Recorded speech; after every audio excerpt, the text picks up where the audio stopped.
everyone, and welcome to Film Geek Time Machine. I'm Austin Kennedy, your host, and... Timothy Kaiser. Ooh, Timothy. That's my name, you piece of shit. Tim Kaiser. He's the other host. Hello. Hello. How's it going? Hi, host. Yeah, welcome to Film Geek Time Machine, and this is the podcast where I have a time machine, and I'm a film geek, so what do? I go back in time and watch movies, and I bring Tim with me. Yes, thank you. But you're excited about it. You wanted to... I am. Oh yeah, time machine. Let's go. I go through time. I get to travel through fucking time with my good bald friend. And what we normally do is we'll pick a random date. I go to random number generator or whatever, and I pick a date. Today is June 18th, 1966. A lot of Junes I'm noticing we're going back in June, but it's cool because there's drive-ins. Then we get drive-ins because we have like a 5-month period up here. Where there's no fucking drive-ins. We are in Minnesota, and currently we're almost in the middle of a blizzard. Happening. Yeah, it's gonna be blizzard. It's February 22nd while we're recording right here. This is gonna come out in like summer. Or who knows when it's coming out? I hope there's not a fucking blizzard when this drops. That would suck. But yeah, so then we went back in time to June 18th. 66, which I was looking forward to. What I do is we pick 5 or 6 movies from there. We look in the newspaper. We go to newspapers.com and we look at the newspaper and we go back in time and we actually see them in like order. We'll be like at noon we're seeing this, at 2 we're seeing this, and stuff like that. So that's how it works. All right, so we're looking in the paper, and Humphrey's fiance was treated for pneumonia, according to, in the thing here. Oh, that's crazy. He was about to run for president. Before we look at the newspaper, I want to talk about the music. So this is the songs that were out in 1966, June 18th. So the number 1 song, "Paint It Black" by the Rolling Stones, which is my personal favorite Rolling Stones song. Oh, yeah. It is their best song, I think. I'm not the biggest Stones fan. My favorite Stones song. I don't know. I like Jumpin' Jack. I'm not a big... because I'm not a big blues fan, and a lot of their songs tend to be kind of on the bluesy side. But "Paint It Black" is not. "Paint It Black" is just a kick-ass song. You're a terrible person who doesn't like the blues. I understand. I don't hate the blues. It's just you're terrible, Austin. You suck. "The Lovin' Spoonful," Did you ever have to make up your mind? And all that song. "I Am a Rock," Simon and Garfunkel. Okay. "When a Man Loves a Woman." Oh, I knew Simon and Garfunkel had hits. I didn't think they ever I thought they were kind of still niche even back then. So there's a lot of rock stuff, but then Frank Sinatra still sneaks in there with "Strangers in the Night." Was still in his. He could still sing. Gary Lewis and the Playboys is Jerry Lewis's son, Greengrass. I love. Wait. Yeah. Gary Lewis is Jerry Lewis's son. You didn't know that? I did not. He throws him in. So there's a movie in 1965 called "Family Jewels," and he's in the movie. Gary Lewis is in the movie too. What the fuck? His band is in there. I didn't think Jerry Lewis was old enough to have a kid in the 60s who was old enough to be singing songs. He was, I think at this point, Jerry Lewis was in his 40s. He was born in 25 or 26. Oh, shit. Oh, goddamn. What a fucking old piece of shit. So, "Red Rubber Ball" by The Circle, which I really like that song. I actually have that on vinyl. Okay. That's one that if I heard it, I'm sure I know. Oh, it, yeah. I didn't know the name of the song. It's a good song. And then the Beatles have only one in here. Number 15 was "Paperback Writer." That's one of my favorite Beatles songs. Oh, it's a great song. It's just fun. Monday, Mamas and the Papas. So this was a 66. really Rainy Day Women, Bob Dylan. These were all oldies. Oh yeah, Even though when I was, you were born in 68. Even in the 80s, they were the oldies. Yeah, these were oldies in the 20 80s. years old. Yeah. Which means stuff from 2003 is the oldies. Okay, that's stupid. That still stuff doesn't even exist right now to me. That's still too new for me. Yes, I don't even know half those songs. I don't either. But anyways, yeah, that was a really good time to be out. And then I also looked. We should have been doing this before. TV shows that were popular at the time. Yes. Bonanza. I'm pretty sure if we look at anything between 63 and 72, it's Bonanza's number 1. Okay? Well, and then it's interesting. There's a lot of variety shows. Jackie Gleason show, The Lucy Show, Andy Griffith Show. Well, Andy Griffith Show is not. They were cheap to make, and they got good ratings. Now, I had to look this up. I didn't know what the fuck is that? Daktari? It's an American family drama with a monkey. He's a veterinarian, That's I guess. 7th in the ratings. Yeah. But granted, this ratings ends at the 29. Right, because there was only 3 networks. But Bewitched, Beverly Hillbillies, Gomer Pyle, those are all things that we all heard of. I've never heard of that one. Smothers Brothers Comedy Hours is so good. Oh, yes. I mean, all these variety shows. Hogan's Heroes. Is Dragnet. the Red Skelton Hour a variety show? I think it was a skit show where he did sketches. Okay. Of things. Don't quote me on it, but I'm pretty sure. I Spy, My Three Sons, FBI. Yeah, it's pretty cool. I've heard of most of these. Remember when I Spy wasn't terrifying? I Spy. Oh, that's right, because Bill It's Cosby. got Bill Cosby in it. I was like, what? Oh yeah, It was super important. Is that Robert Culp too? I Robert think Culp? so. Yeah. It's a super important show that nobody can ever watch again. Okay. Anyway, so now let's look back to the movies that were out, and not necessarily. These aren't the ones we saw. So let's go to not the drive-ins right now. Bambi was out again. Bambi. Yeah.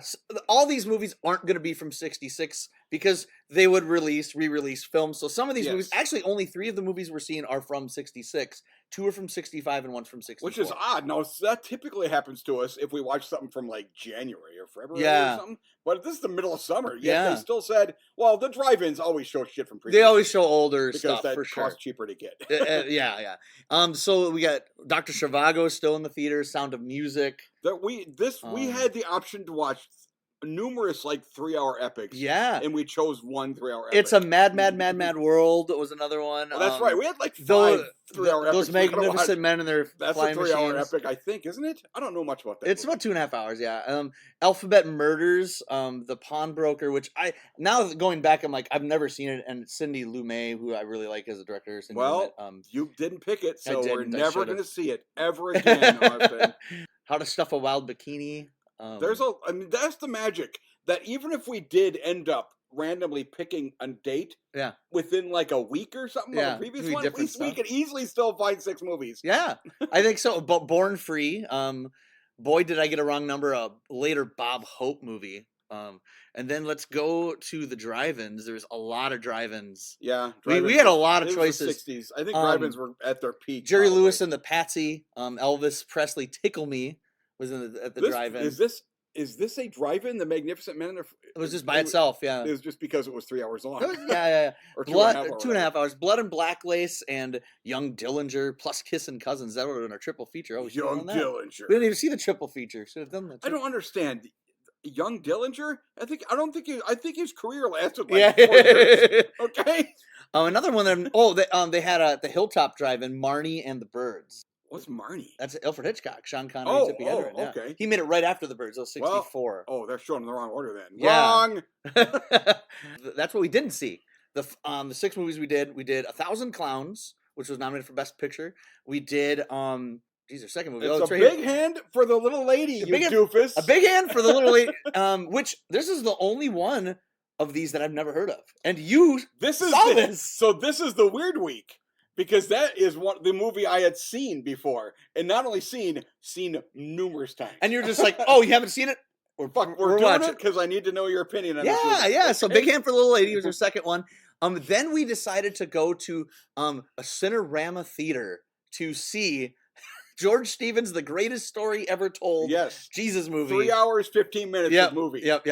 Nevada Smith with Steve McQueen. And then at the drive-in, we saw The Chase with Marlon Brando, Jane Fonda, Robert Redford. And then The Killers, which was a 1964 holdover with Lee Marvin. Yes. I was excited about these. I was very excited about one of these in particular. Didn't know any but your opinion on it. But also, I wanted to see Jesus, even though I have no Jesus in me. Okay? But the past is so filled with Jesus movies that I'm like, we should watch one of these Jesus movies. Yeah. And then we chose this one. We didn't want to pick, The Last Temptation of Christ or some good one. Okay? Oh, right. Last Temptation of Christ. Well, we'll get there. 1,000 Clowns was our first movie. So we got to see this one. I think this one started like at 9:45 in the morning. I want you to give the synopsis on this movie. Okay?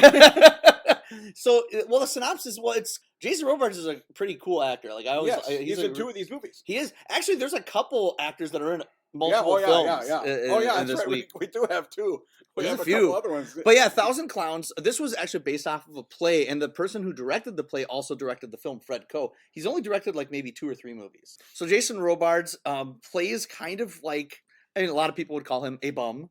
But he's not homeless. No, he's not homeless. He is a slacker. But he's a writer, and who used to write for a children's show, and he doesn't want to do the rat race. He doesn't want to do a 9 to 5. He doesn't want to be a zombie, and he actively will go out of his way to not get a job because he wants to just be free. He feels free. Unfortunately, so he also has his nephew lives with him, his 12-year-old nephew, who they don't really 100% explain how he got into his custody. Not He really. kind of does. A little bit, saying like maybe his mom or dad like ran out or something. Just sort of left one day. Okay, right. And he was well, like, that's what I mean. They didn't really explain it. And he a was whole kind lot. of babysitting, and now he's like, I guess I just inherited a kid. So he's unemployed, and they're late with rent and all that stuff, and then two welfare people from the welfare place, whatever, come and played by one of them is Barbara Harris, and the other one I don't remember his name Kit. Kit, the voice of Kit. That's the voice of Kit. That's the voice of Kit. You didn't know that? Who was that? Was that William Daniels? No. God damn it! I don't remember what the characters' names were. I want to say it was Albert. Is it fucking hell? Is it?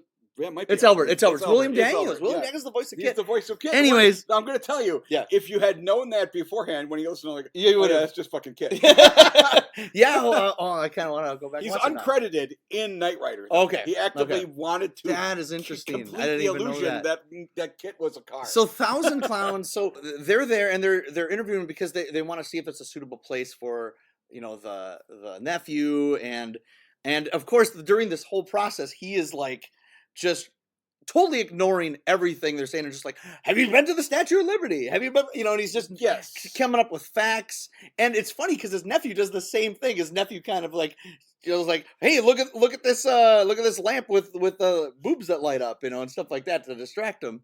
Well, long story short, it doesn't go well, and it ends up with Albert leaving. But for some reason, Barbara Harris, she is kind of a new psychiatrist. It's like she's new into the field. She's a graduate. She's an expert in that. She's a doctor. She's a doctor, but she hasn't really been out on the field that long. She doesn't give me the feeling in this movie that she had the patience to complete a doctorate. Okay? Right. But anyways, she kind of is enamored by Jason Robards' character, Mary Burns, but also the nephew as well. And then, so it ends up that she stays and is like, I'm gonna help you out, but then ends up kind of falling for Jason Robards, or at least in she moves in. Yeah, she that does. Day. Yeah. Okay. And she broke up with her boyfriend earlier. Who was Albert?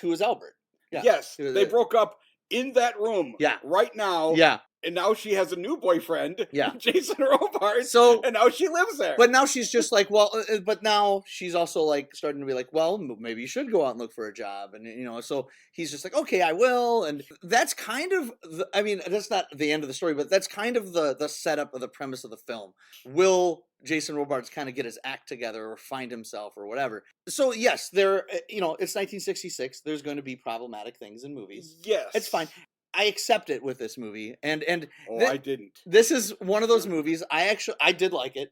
I did. I know. I could tell. I didn't. I mean, it's not the best movie I've ever seen. And the opening stuff of this is gorgeous. So they're in New York, and I'm like, I don't know how they did this, but there's nobody else in New York. I'm like, is this a fucking post-apocalyptic? That was really cool. Yeah, then everybody's in the street. Because that's a really cool scene because it opens with Jason Robards going with his nephew, like, Look at this. It's beautiful. There's nothing here. Yeah. But watch. Here it comes. Boom. And then everyone starts going to work. And he's like, look at all these zombies or whatever, Jason Robards in this is really good. I really like Jason Robards. I'm not talking about his character. No. I understand. His performance. I really like him. I think he's really good in the movie. I think part of it is I knew he was in the next movie. And I also loved him in the next movie 100 times more than I loved him in this movie. So I think he's really good. I really like William Daniels as Albert. Like he's pretty funny. Of the two social workers, he is the one who's actually feels more like, okay, he's kind of a dick, but he's actively trying to do his job. He is. She is just like weird, okay? Well, I think she's a little more sensitive to the situation. Yes. It starts off, like I said, they're all in New York, and they show all that stuff, and then they go into the apartment, and I'm like, oh, this was a play. Yeah, because absolutely 90% of this movie takes place in one fucking room. Okay, Martin Balsam plays his brother who just comes and drops fruit periodically once in a while, but he also is he wants to help his brother out too. I'm trying to get him jobs. Martin Balsam won Best Supporting Actor for this movie. Marty Balsam did. What, the brother? He won Best Supporting Actor in the film. Yeah. I mean, so he's good. I don't know if it's Oscar worthy, but he won Best Supporting Actor. I guess maybe it's good because I just assumed that was just the way he is. Yeah, Martin Balsam.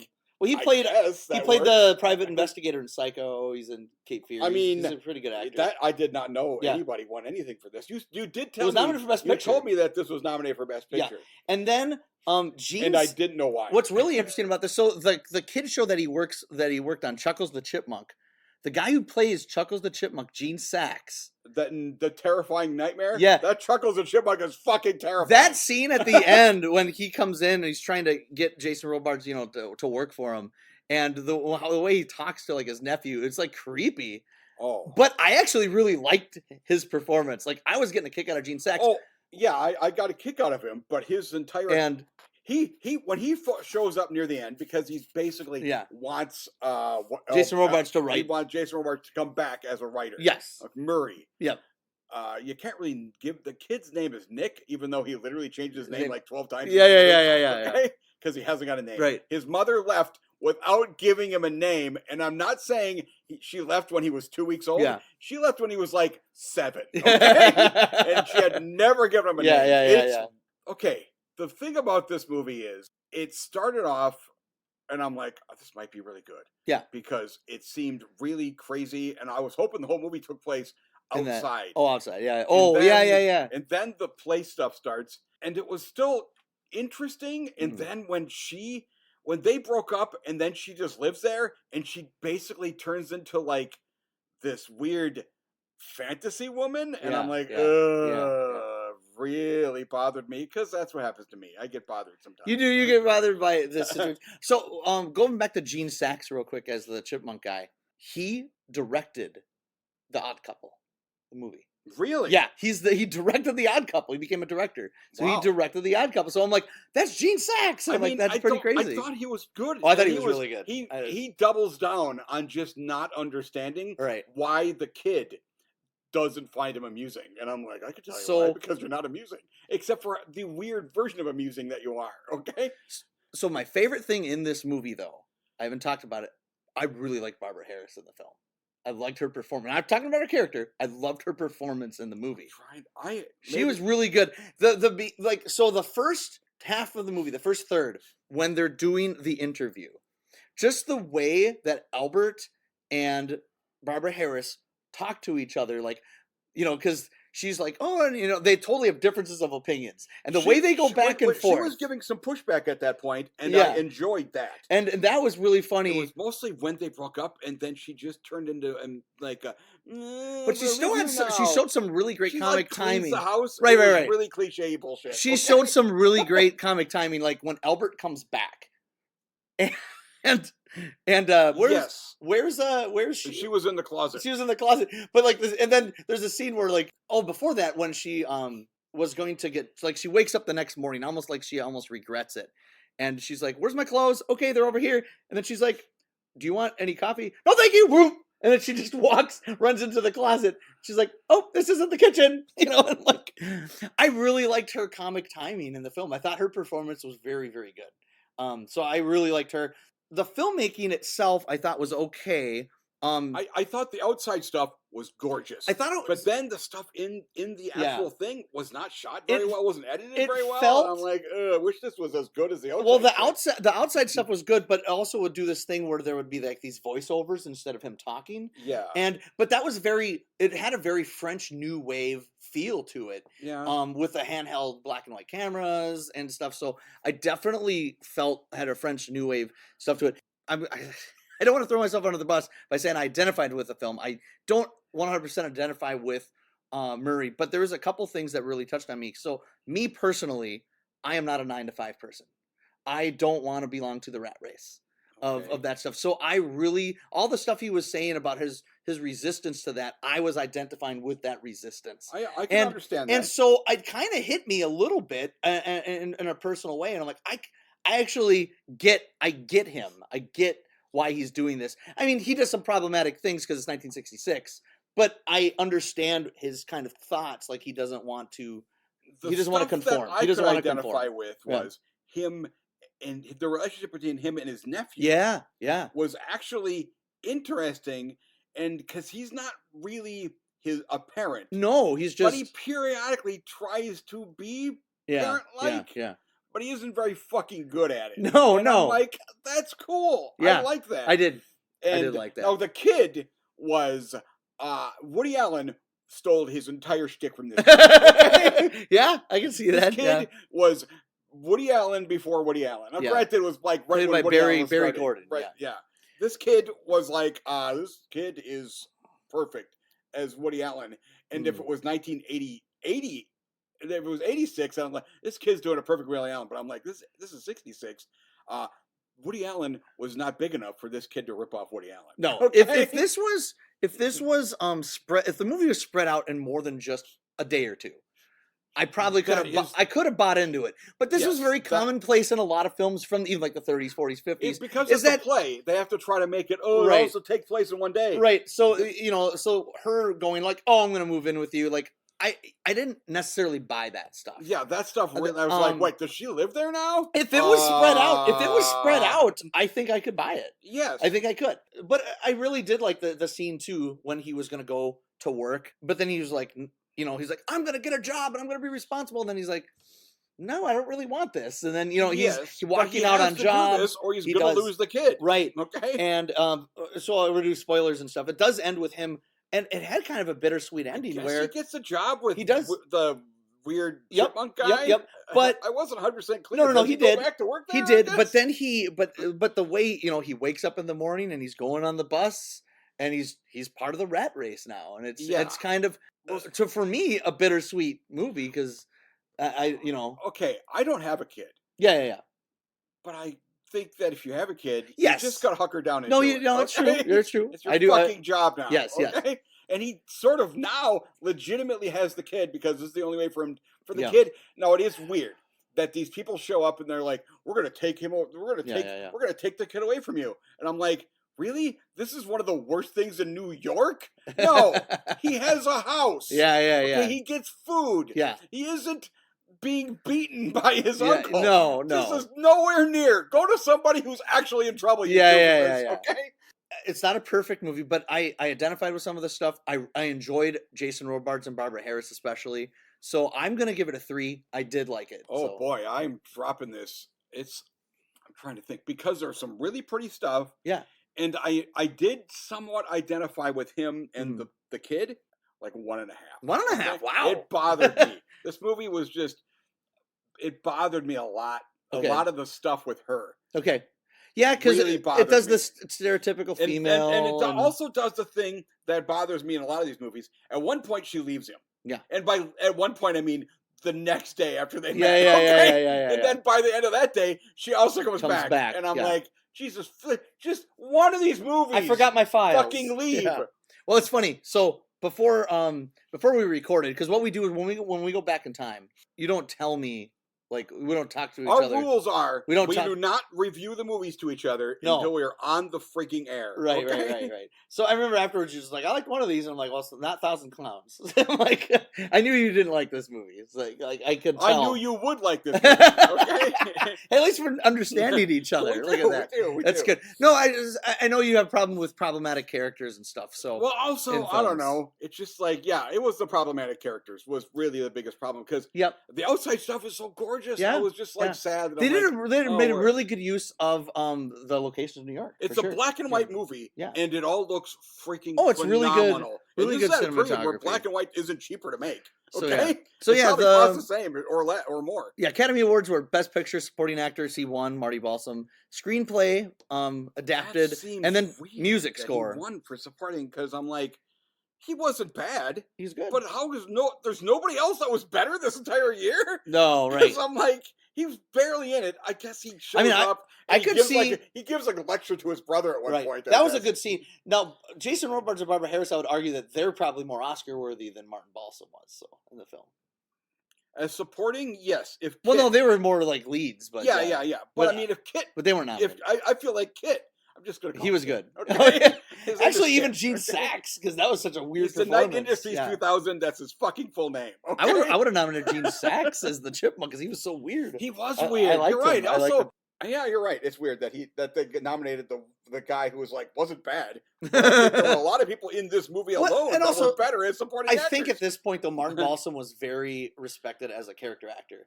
So I think they were just. I think it was one of those. Is this one of the ones where we should give him an Oscar? Yeah, someday? I think so. I think it could have been. Obviously I was lying back then. That does happen. In hindsight, that's what it looks like.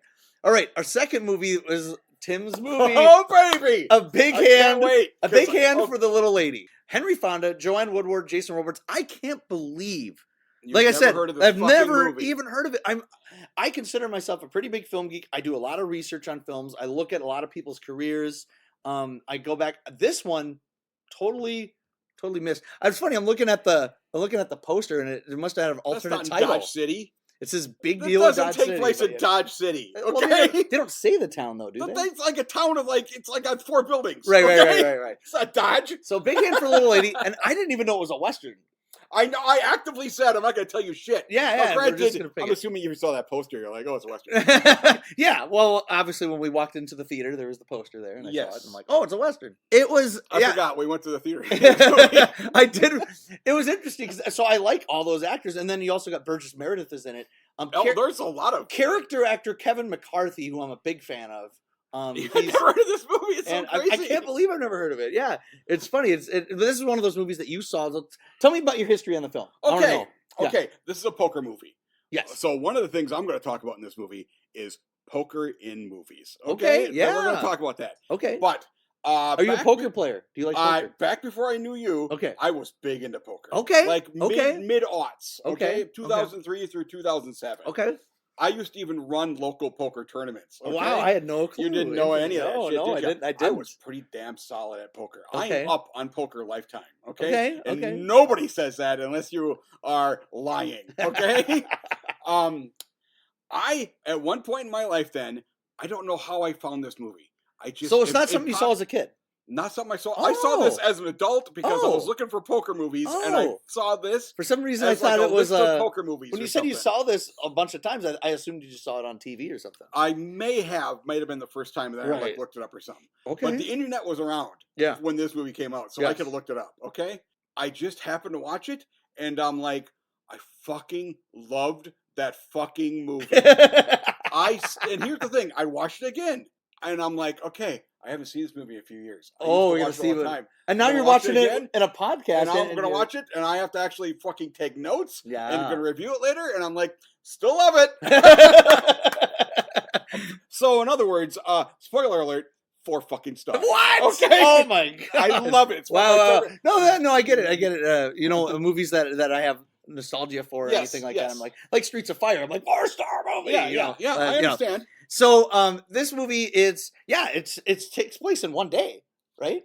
2 days. Is it 2 days? I act in my notes, baby. I decided this time I'm going to look at times. Yeah. It starts around noon, and then they literally go overnight. Yeah. Yes. So maybe over like a 27-hour period. Yeah. Something like that. So it's about a poker game that happens, I think, annually, right? It's an annual high stakes poker game. When it's going to happen. Yeah. But they have to go at that moment. At that moment, they leave whatever. This movie. Okay? Yeah. So they like one person leaves like his daughter's wedding, and one person leaves. He's a lawyer, and he leaves. Leaves this guy on the stand. Lets his client now probably be hung, maybe be hanged. He's going to be killed. Yeah. 2 of the main guys that I know is Kevin McCarthy and Jason Robards are part of the poker game. Halfway through, or not halfway through, but a little bit after the poker game has started, a family comes to town. It's actually okay. I'm sorry, I did the timing. No, that's fine. That the actual plot stuff with the big hand for the little lady doesn't start until they've been playing for a solid 20 hours. Okay. Oh, is it 20 hours? It doesn't start. That shit happens after the entire. That's about 20 minutes into the movie, and then that's when Henry Fonda and Joanne Woodward showed up, and their family. They have a little kid. That kid's creepy. Yeah, the kid. So they go in there, and then they go to the saloon where they're explaining. I'm like, hey, do you have a room? It's like, hey, this isn't a place for a family. I'm like, well, hey, we've been traveling. We really need to have this place. Please let us stay here. Okay, fine. You can have a room. And then he discovers in front of he sees some guy getting chips. He's like, what's going on? There's a game, and all of a sudden he starts sweating, and he's just like, this is a problem. Like, you watch this, and you immediately I was like, Henry Fonda is he's a former gambler. He's a recovering gambler. He is. And Joanne Woodward's like, you promised. He's like, I'm just gonna watch. Can I watch? Can I watch? Can I watch? And yeah, sure. Why don't you come in? Kevin McCarthy's like, it's against the rules. I think Kevin McCarthy only allows it because he wants to take his money. He wants to take his money. Also, he's got a thing for the wife. Absolutely. So you know, if I can get you broken up, maybe I'll end up with her. Exactly. That's definitely what he's going for. And they don't like outright say that, but I like that was an underlying thing for sure. Yeah. So Joanne Woodward at one point they basically say it. Right. Joanne Woodward goes off and gets the stagecoach. She's like, okay, well, I'll be back. She tells her son, I'm like, keep an eye on him. He's like 6 years old. You know, keep an eye on your father. And so they go back there in the poker game, and he starts losing profusely. Like he's losing like crazy. He's losing bad. And did you say it took $1,000? Yeah, $1,000 to get in. And so he's like, he takes $1,000, and they have $4,000. 1880s money. They have $4,000 in cash, like in the bag. And then after he spends all that, he's like, okay, the stagecoach, and then he's trying to get rid of. Well, no, he's not the stagecoach. He got rid of his watch. And then he's yes. He at one point he goes back and gets more money. Money. He lies to the kid at that point. Right. Okay. Yes. Oh, your mom said I could do this, and I'm Henry Fonda is. This is like the worst human being you've played in a movie. Right. So it's funny. I'm watching this at this point. Yeah. This is halfway through the movie. Do you have any idea what the fuck's going to happen in this movie? No. So I'm watching the movie though, and I'm going back to when we went back into 1989. A movie called Let It Ride, where a guy is losing all his money, and he's going against his wife and his lady, spending everything. And I'm like, wait a minute, how can Tim shit on that movie? That's what I'm saying. I'm watching that this time, and I'm like, I know a fucking secret, baby, about this fucking movie that Austin is watching and he doesn't fucking know. I was like, I saw that, and I'm like, how can Tim justify Henry Fonda in this movie and then the rest of the movie happens? I'm like, okay, I got it. Anyways, so. But one of the big plot points... I knew the moment he lied to that kid, I'm like, Austin's going to be fucking... He's going to be killing himself. Why does Tim like this movie? Why does he like this? And he shit on my movie. Let it ride. Let it ride's awesome. Anyway, so Henry Fonda... So he gets this hand. And he's like, this is it. And he's trying to bet on the hand. Oh, they've all got terrible poker faces. They all have amazing hands. And yeah, they said, I have the best hand. I have the best hand. I have the best hand. So they're putting everything in the pot. Well, they have this rule, though, where it's the Western rules. If you can't bid anymore, you are out and you lose your money. Even if you have the best hand ever, you can't bid anymore if you're out of money. So he's like trying to find ways. Don't play against people who have more money than you. We're going to lose every hand. So his watch. so he have his watch, and he's like offering a stagecoach, all that stuff. So his wife finally finds out is coming in, and he's like, I have this hand, it's amazing. And then he's like, screams, and he falls down. He is having a heart attack. Yeah. They get Burgess Meredith in as the doctor, who was great in the movie. I like Burgess Meredith. Oh, Burgess Meredith never bad in a movie. He comes in, and so he's like, "It's a heart attack. It's his heart." He's best like, supporting actor is what he should. So they lay him down, and he's like, and he gets his wife, and he's like, "My hand, you got to play my hand." So Joanne Woodward's like, "Okay, I guess I'm in." And then they let him in, even though there's that one old guy who's like, I hate women, you know. Yeah. I did like him. Actually, he was funny to watch. Oh, there's a lot of funny. So he... Okay, what about the moment where she sat down?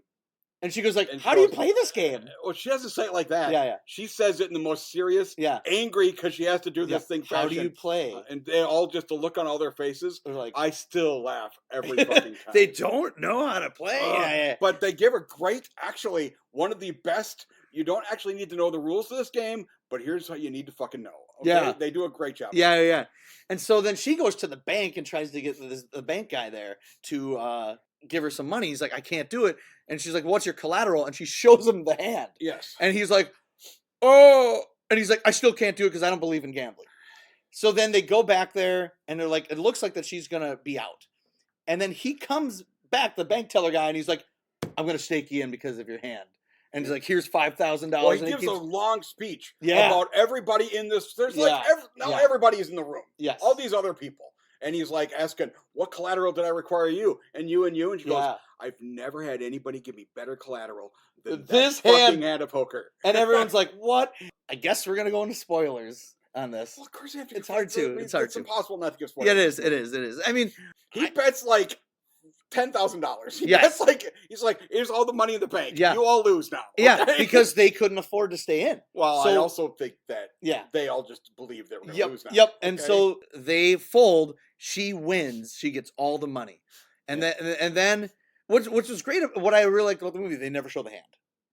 You are incorrect, sir. Because they showed a little bit. You get to fully see that hand. I did. In the magical future world that we all live in, on an HD copy, you can pause that and you'll see that hand. That hand is a steaming pile of garbage. Okay?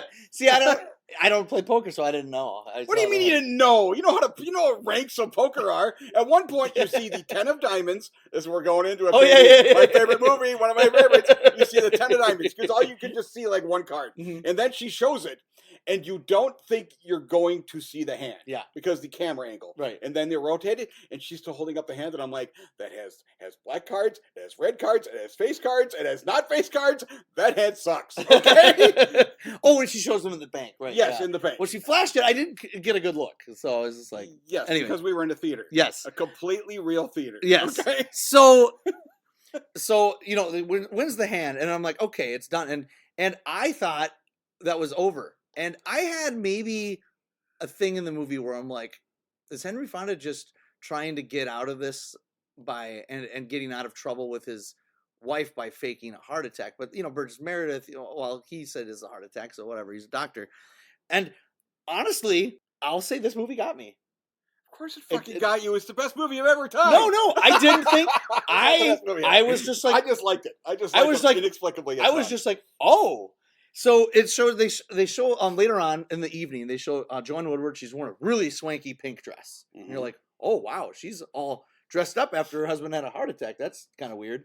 And she goes into this room, and then there's Henry Fonda. There's the banker. The kids counting the money. The kids counting the money. Burgess Meredith is there. Oh, and you're like, scam, baby! It was a scam. Yeah, and they talked to Henry Fonda. You know how to put a good crew together, and I'm like, what? And I'm like, and it turns out that Joanne Woodward is the bank teller's mistress or whatever. Yes, yeah, like his girlfriend or something, or the bank owners, not the bank teller. The bank teller's a fucking loser. Yes, okay. So the owner of the bank is awesome, but the bank teller's a fucking loser. Obviously, I totally see your love of the movie. I obviously don't like it as much as you. Nobody likes this movie as much as I do. It's a solid 3 stars. I really did enjoy the film. Good. It's good. It's a lot of fun. It just has this really, and what's great about it, it didn't have to be a Western either. No, but it helps. It did help, but it wasn't like a Western where there's like guns and shooting. And it has to be a Western because of their complete bullshit rules. Okay? That's true. Their poker rules are fucking nonsense. And they also play poker in this like poker in movies. Yes. I'm going to tell you, here's the things from having run poker tournaments. There's things you can't do. Okay, you see this movies all the time. I call and then I raise. Too late. You already fucking called. Called and raising are 2 different things. You've already said call. Fuck you. You're called. You can't raise now. Okay? That's the rules. Also, if you move in your call chips and then move in your raise chips, same exact thing. You have to move everything in one movement. Okay, this is purely just poker bullshit that only me and other people wouldn't. Yeah. Other poker idiots would know. Yeah. Okay, and shit like that. They do that shit all the time, and I'm fine with it. Okay. So this movie is a fucking fantasy. Okay? It is absolutely, and it's directed by Fielder Cook, who I'm not too familiar with as a filmmaker. Yes, he's the greatest director of all time.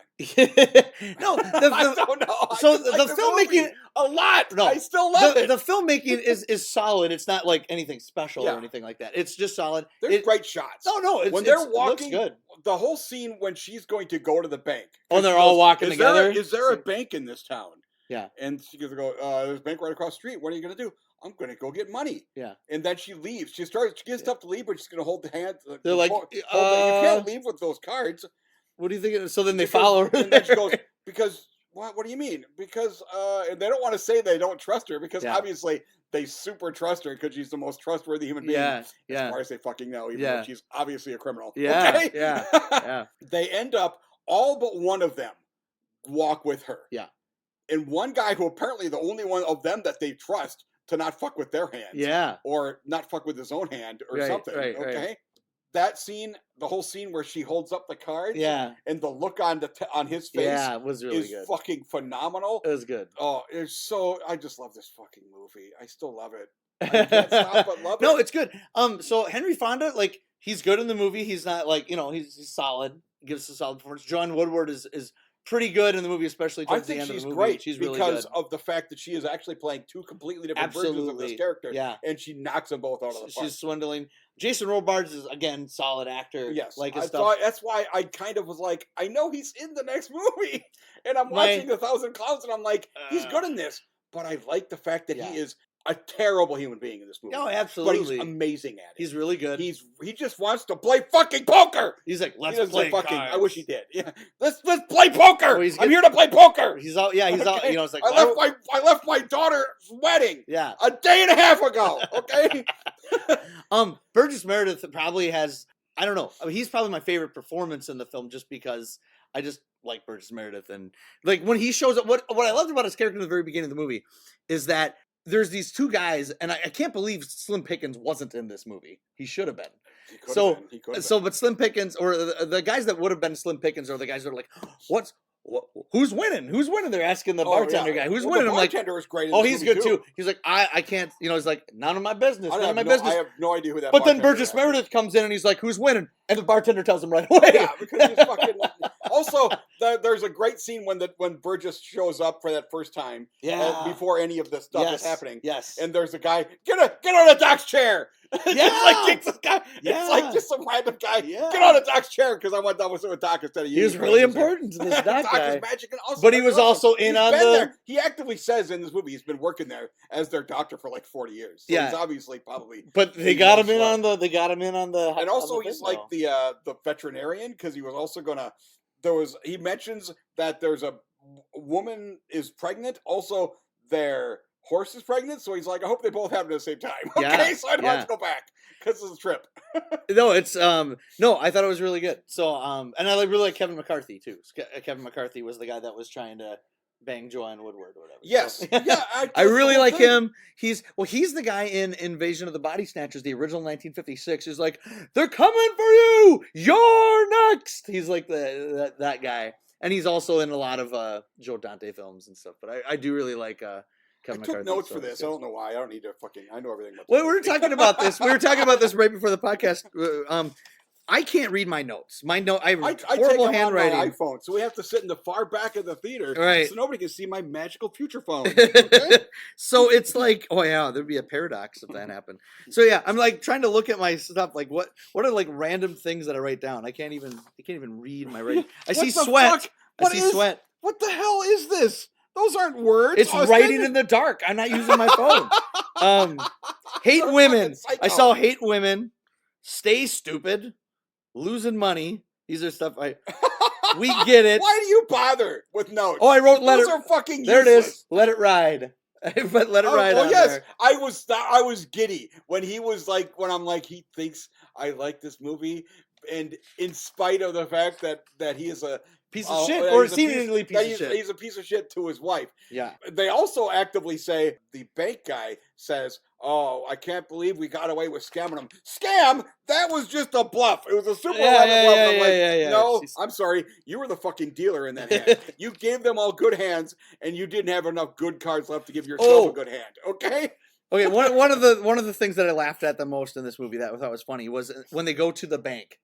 And they go to the teller. I'm the teller. that actor was so funny. Oh, he was funny. I forgot about that. And he wants to be in the room with the meeting, and he goes, "Go back to your cage." That was a nice little touch. Yeah.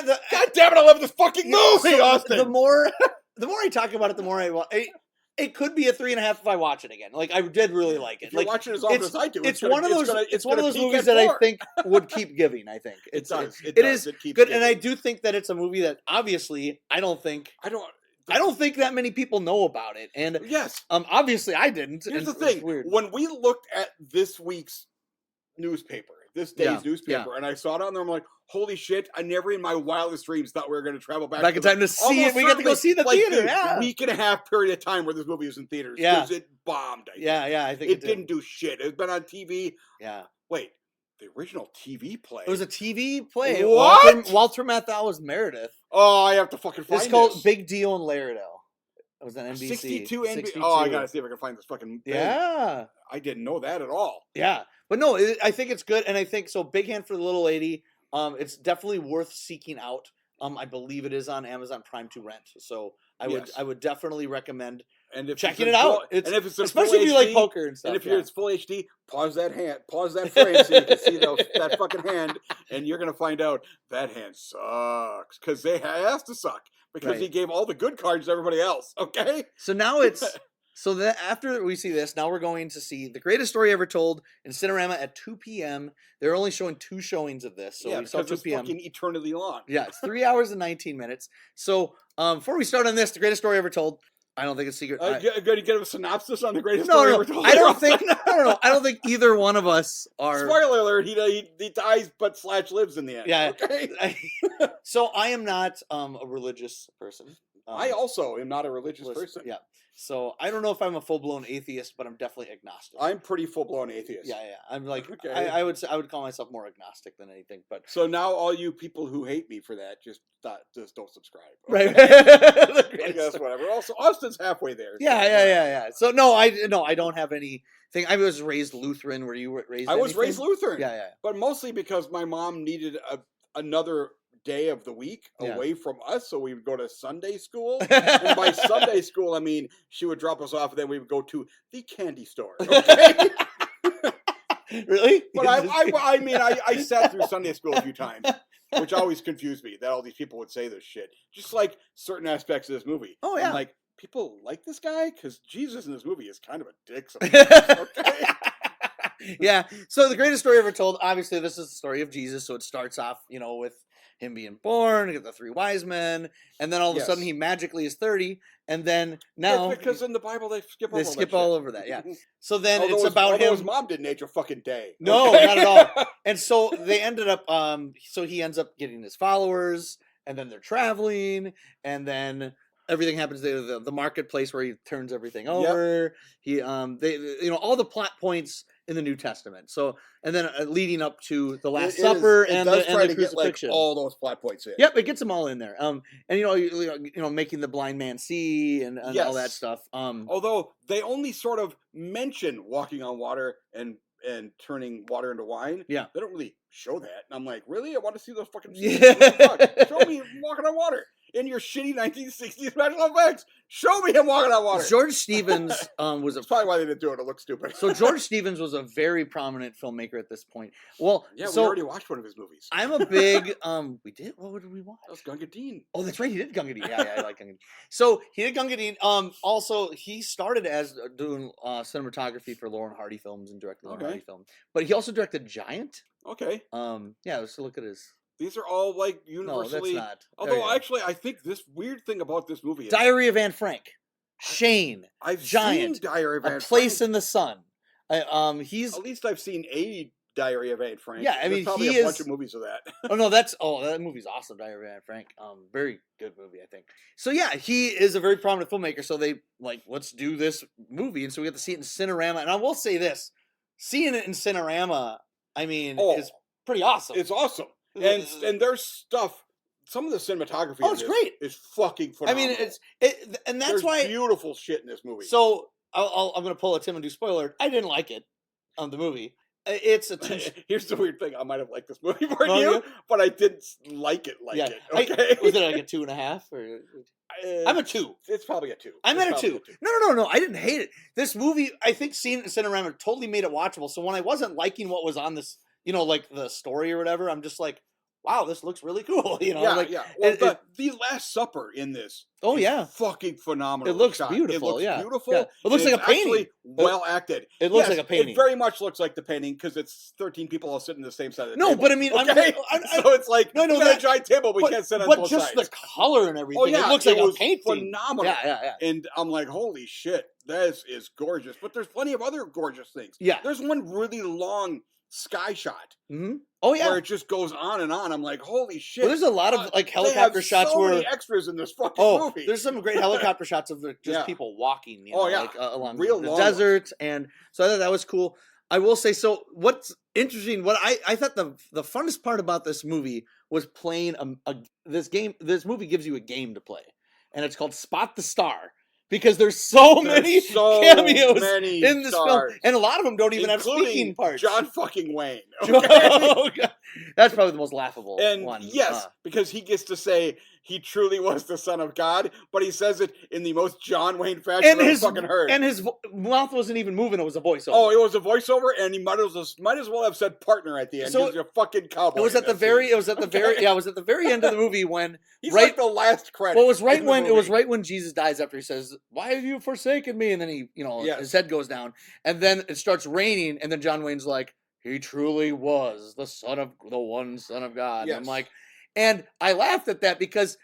Not only even though right before that, Sidney Poitier shows up and he's phenomenal. Well, he doesn't say anything. He doesn't say anything. He's the one that helps Jesus up. Yeah, with the cross. He's also like the only cast member in this who is not a white guy. Okay, there are some other people of color in the background. Every once in a while, I'll see an extra and that's a black person. Look at that guy. I think he was just a guy in the area. Okay, yeah, there's a black lady there. Yeah, but then Sidney Poitier, I'm like, I forgot it said Sidney Poitier. When John Wayne shows up, though, I'm like. He's not with any of the other people in the movie. It was like literally like, hey, what are you doing? Put on the centurion costume. Go stand over there. Stand over against this backdrop, and there you go. And it's like be in this Jesus movie. It totally makes sense. Yeah, that one really stood out. Some of them are good though. So I really liked. My favorite actually was very early in the movie. It was his last movie that he did. Claude Rains. Claude Rains plays older King Herod. Oh, that was okay. And he dies. He's like the first king. He's the king when Jesus is a baby, and then his son, who doesn't age a day in 30 years. He's good too. He plays by Jose Ferrer, who was in the Caine Mutiny. There's actually a lot of really good. He was good in the movie. Acting in this. There is the reason this movie is as long as it is. Yeah. There is a solid hour and a half of this movie where Jesus just wanders around, meeting people. Yep. Talking to them in a real condescending bullshit fashion. I really like, oh my God, you like him after he talked to you like that? He's really talking down to you. He talks down to you hard. And then he gets his 12 disciples. Yeah. It is literally the Magnificent 13 for that period of time. Yeah. Because he's just wandering around, finding people, and I'm like, and then after like 4 of them, I'm like, God, how long is this going to go on? I'm like, oh, I know how long it's going to go on. 8 more. That's how fucking long it's going to go on. Okay? I liked, I'm not a huge Charlton Heston fan, but he plays John the Baptist. He's all right. He's very Heston. Yeah, he's doing the same thing. Yeah, just, he baptized Jesus. That was one of the first scenes you see with Jesus that he gets baptized. Yeah, as adult Jesus. Yes. Martin Landau's in there. Roddy McDowall shows up. Sal Mineo shows up. Roddy McDowall is really the quintessential. Yeah, you followed him. Yeah, he showed up. He kind of called you names. Is basically what he does to you for a while. Yeah, and then he goes, wow, I'm going to follow that guy. And I'm like, I didn't buy what the fuck is wrong with you? Okay? That guy was a dick. Donald Pleasance kind of plays like a Satan kind of weird character. Yeah, that was actually a pretty cool scene. I like trying to weasel in Jesus's things there, and then of course I'm a big Telly Savalas fan. He plays Pontius Pilate, so I'm like, yes, Telly's in the movie. Pretty cool. Oh, he's fine. Yeah, no, because he doesn't do a bad job. It's weird. He's portrayed as being completely evil, and then right at the end, even though he has, I didn't think he was portrayed as evil. I don't think so. He's just doing his job. He's doing his job, but at the end, he still does his job, even though it feels like maybe this guy is like legit. And I'm like, I mean, yeah. At this point, he has healed a couple people. He literally resurrected Lazarus, and you never fucking see Lazarus again. Okay, so that happens right before the intermission, and then they don't mention it. They mention it like right after intermission that he resurrected some guy.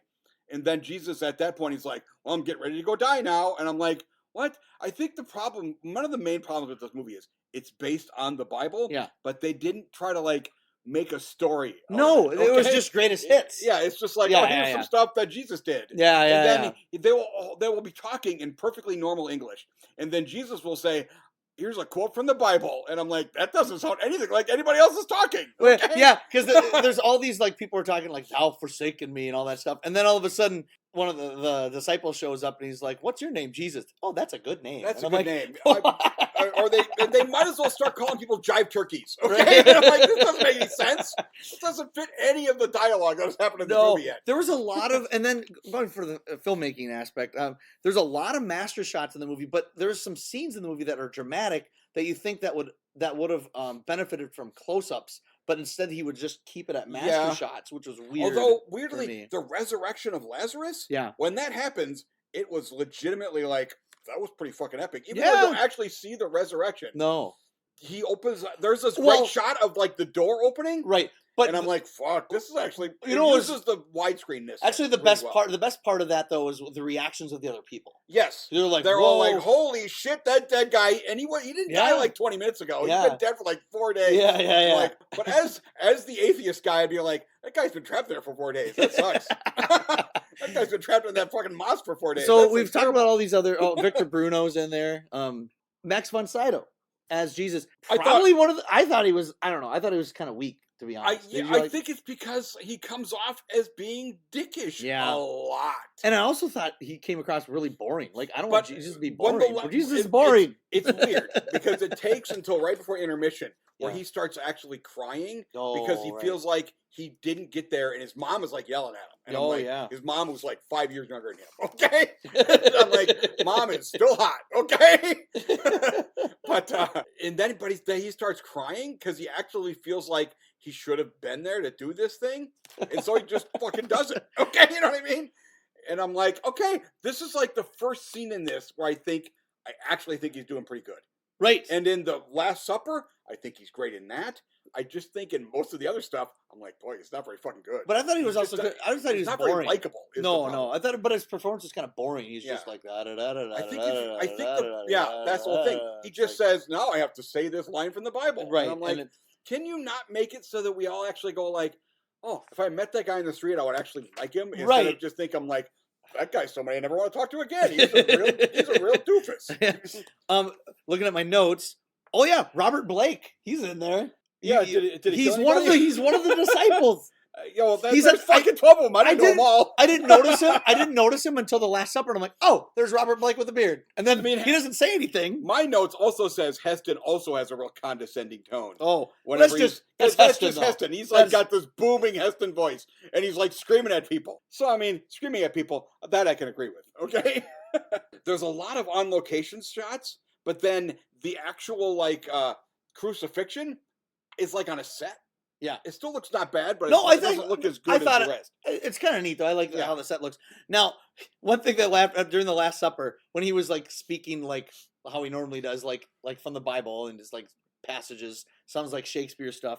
And one of the guys says, "Can you speak plainly? No pronouns or no proverbs or something like that." And I started laughing. I remember that. Yeah. He's like, could you speak that more? Would have been awesome. Could you speak more plainly? That's what no proverbs. That sounds like it's from the fucking Life of Brian. Okay? Yeah. I was just like, I thought that was really funny. I was like, thank you. Because I'm like, I don't want to hear this. So yes, the beginning of this movie, everybody's sitting around. Yeah. They're all like, the king is like, the king sees like the throne room set's pretty awesome. The throne room, and he meets like there's a king that meets the three wise men. Yeah. Oh yeah. In that scene, the three wise men are in brown face. Mm-hmm. They're never in brown face again. Yeah. It's like, just reshoot that first scene so they're on brown face, okay? Because they were very much in brown face for the first thing you see them. And then the next time when he gives them gold, frankincense, and myrrh, which, I don't know, it doesn't seem to make them wealthy, okay? Because they're still fucking destitute. And I'm like, this is one of those things where, yes, it's in the Bible, but in an actual story, it doesn't make any fucking sense, okay? They gave them a lot of stuff. They're not rich now. They're not, like, well off. And by rich, I mean, they're still, because apparently the rich thing is really where it came up. Yeah. He's talking to the rich guy. Yeah. And he converts the rich guy so he becomes one of his disciples. Oh, right. Yes. And the rich guy, and it gives him the eye of the needle thing. Yeah. And I'm like, that doesn't fit with the rest of this fucking conversation. It's literally just, this is in the Bible. I have to say it now. Okay? And I'm like, oh, boy. Yeah, I did like Alex North's score is really good in the movie. There's times where it's great, really and good. Sometimes it felt like that was just Lord of the Rings. Well, I would say some of it sounds really in the beginning of the movie though, like the credits and stuff. I really like the theme of it is pretty good. I think people maybe obviously more religious than us would probably be a little kinder to this movie. Yes. This is not a terrible film. Surprisingly, at 3 hours and 20 minutes, it was surprisingly more watchable, but maybe because we saw it in Cinerama, that definitely helped. So I'm at 2 stars at it. I'm giving it 2 because there is some really beautiful stuff. Yeah, but Jesus is boring. I feel like here's the thing. What we ended up watching here was a Jesus movie that was still pretty high budget, but I think it might still be one of the lesser Jesus movies. It was actually at the time it was the most expensive film. Oh, I believe it. It was fucking forever long, and they had to pay 400 people a couple of times. It was 19, okay, and then I think they started filming in 1962. This came out in 65. Oh God, I believe it. And it was 18 hours. This is like 4 television. It was series. an 18-month post-production. 18-month post-production to edit, and that's because it's pure. There's no special effects at all in this movie. There's no stunts. There's no special effects. So there's in 1965 it's special effects. I guess at one point he is crucified, and I don't know who it was that was crucified, and then you show a close-up of him up on the thing. A lot of the effects though are a lot like matte paintings and stuff of like this, when they show like the long shots of people coming out of a castle, but the stuff behind it is not real. Yeah. So and that stuff all looks good still. It looks really good. In the mid-60s, it looks really good. It holds up really good. Yeah. It was really. But there's also plenty of other stuff that was like they just went to a fucking desert and just had people walk around. It looks great. Okay. So yeah, that's Greatest Story Ever Told. After this, we did have an hour to go and eat, so that was nice. Yeah, because we have 12 hours of stuff. Because this is even though it only has 6 movies, we did a 7-movie episode. Yeah. This has got the more minutes of movie in it. Yeah. Because 4 of these movies are over 2 hours. Over 2 hours, and one of those 4 is over 3 hours. Yeah, that we just watched. Yeah. So next one, we're 7 o'clock. Nevada Smith, Steve McQueen. So I picked this one because my dad was like, he's been trying to get me to watch this for years. My dad's a big movie guy. He's the reason why I'm into movies. And he's just like, you have to see Nevada Smith. It's so good. Carl Malden, Steve McQueen. I'm like, all right. So and I'm a big Western fan. So this is a revenge movie. And Steve McQueen, badass, who's in Great Escape. All that stuff. You've seen that, I'm guessing. Mm-hmm. Great Escape. Oh yeah, I've seen Great Bullet. Escape. Yes. You ever seen Bullet? I've seen Bullet's pretty good. I mean, it was young, maybe. Nevada Smith, Steve McQueen plays a teenager. Yeah, and they talk about how he's young, and everybody talks about how young he is. And I'm like, that guy looks as old as I do. Okay? He was 36 when they filmed it, and he looks like he's 50. He looks like, now granted, it's because it takes place over a long period of time, and he's supposed to age up, and he's supposed to be an adult by the end, because I think it takes place over like a decade. Right, but they don't really get into that. They don't really get into that. No. And because for a while I'm like, wait a minute, it's been a while. They repeatedly call him a kid. They repeatedly people also say they immediately on seeing him call him a half-breed. And I'm like, really, that blonde white guy? Yeah, that's right. He's supposed to be a half-breed in the movie. Anyways, his mom and dad get killed by 3 guys that are looking for gold.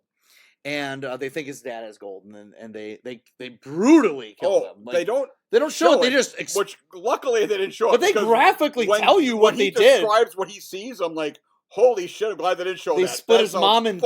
Horrible. Apparently, yeah, split his mom in 2. You sort of see them with a knife, and they start cutting her. Yeah, but they split her in 2. And they take his dad's face off. At that point, I had no idea who those people were. Right. I didn't know that was his mother. Oh, I thought that his dad had remarried a young Native American woman. Right, but that's his mom. She is a good bit younger than he is. Oh yeah, yeah, definitely. She is like 20. She's probably somehow she has a teenage. She's definitely older. She's definitely younger than Steve McQueen. Oh yeah, she's really young, and she's playing his mother. Yeah. So, but then now Steve McQueen, he's full of hate, and he burns the house, and he's like, I'm gonna go. The rest of the movie is just like, I'm gonna kill him. It's a revenge movie. I'm gonna kill all 3 of these guys. Early in the movie, though, he comes across. Well, the thing that was weird is that anytime he sees anybody, he's like, "That could be them," and he starts attacking them. But like, what are you doing? He almost murders numerous people, thinking it might be them. The first people he sees, there are at least 3 of them. 3 of them, right? They're facing the wrong way. Right. But then he sees the horses, and I'm like, those aren't the same horses. You literally mentioned one of the horses is gray earlier, and none of those horses are gray. Okay, you figure it out now. Those aren't the guys. And because of that's that naiveness or whatever is the only thing that makes it like, oh, I guess he is a teenager. Yes, because you certainly don't look like it. Because on 2 separate occasions, he actively is considering murdering a person. Yeah. And then they become his friend. Yeah. Granted, the first time it's those 3 guys, Yeah. and then they steal everything he owns. Yeah. So then, I'm like, okay, I'll give it. That one I can believe.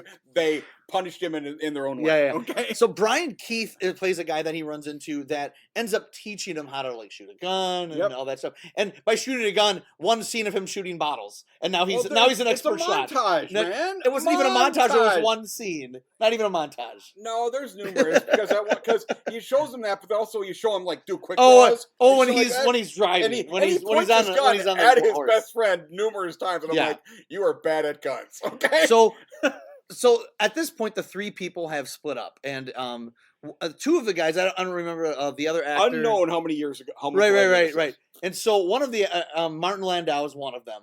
Carl Malden is the other, and Arthur Kennedy is the other one. Yep.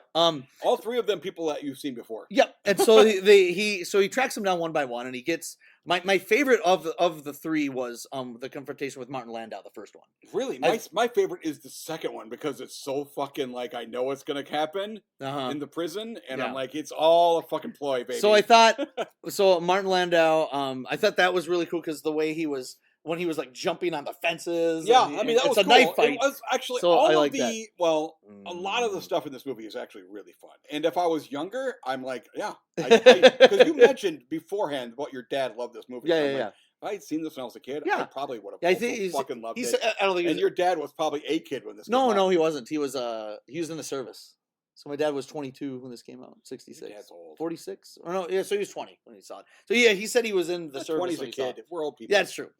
Anyways, the Arthur Kennedy one, that one where he deliberately robs a bank to get arrested because he finds out that he's in a Louisiana like weird swamp prison. Oh, weird. Okay. And then it turns into like, a White Lightning or something. It goes into like a South movie. Well, he's like long playing this guy. He becomes friends with him. Yeah. And blah, blah, blah. And then while they're in the middle of a prison break, he basically reveals who he is. Yeah. And he goes, holy shit. And the other guy's, no, it was all a mistake, blah, blah, blah. Like, you're dead. He also gets that what's-her-face killed. Yeah. Which I'm like, oh, this is fucking legit. Because his vengeance has got... Oh, absolutely. It's got overflow. And then he also joins, and then later on he joins Carl Malden's gang. And then he gets that, which feels like that happens like a decade later. Yeah. A lot later. So I definitely didn't like this as much as you. I was disappointed. No, I didn't. I was disappointed in this movie. Here's the thing. I actually was enjoying it. And then... I was not. the Walter Matthau one really is like... Walter Matthau? Oh, whatever. The final one. Carl Malden. Carl Malden. Right. I wish it was Walter Matthau. I wish. No, Carl Malden's good. Oh, I don't like Carl Malden. Really? You're weird. I don't. Okay. There's something about Carl Malden that I just in any movie. His giant nose. He's such a huge nose. I just don't think. I think he's really overrated as an actor. I don't. He's okay. I don't really like him. But here's the thing. Okay. Yeah. The first one, when that happens, it's awesome. Yeah. He essentially beats that guy in a knife fight. Yeah. And everybody's like, you fucking lost a knife fight. That guy's the best knife fight guy in the world. And I'm like, really? Guy doesn't seem that great. Okay. He literally couldn't hit a guy who was just jumping around on poles. But whatever. Okay. That's right. But the prison section. Yeah. If this entire movie was that prison section, where I know he's there for vengeance, and he went to prison for this entire reason. He wants to go to the same prison so he can kill that fucking piece of shit. Yeah. And it's a long play, and that was like a good hour, if not a little longer of the movie. It was at least 45 minutes, for sure. It was the longest section of the film. It's the longest section. Yep. That part I loved. Yeah. Because I knew I would probably say that's the best part of the movie. It was all a long con, okay? I would say that's the best part. Now, granted, he's one of the few people in prison who gets a girlfriend while he's in prison, and I'm like... Okay, you're in a swamp prison. How do you make girlfriends in swamp prison? No, okay? All the guys got girlfriends. Yeah, they let all these girls. Yeah, like once a month, they just let all the freaking neighborhood ladies show up and bang them. And I'm like, what? Can I go to prison? That's not bad. That's not bad at all. Right off the bat, this threw me off because of, we talked about it briefly, but Steve McQueen is supposed to be a teenager in this film. God, he looks like he's 50. And the way, so old. But also, he's got a wrinkled face. He is doing something with his voice too to be like, hello, like he's trying to sound young. Yeah. I like Steve McQueen normally. He was playing a teenager in The Blob 10 years fucking He's earlier. never really, and he already looked like he was 40 in that movie. Like really, like seriously, he did. Because he was still in his mid-20s when that happened.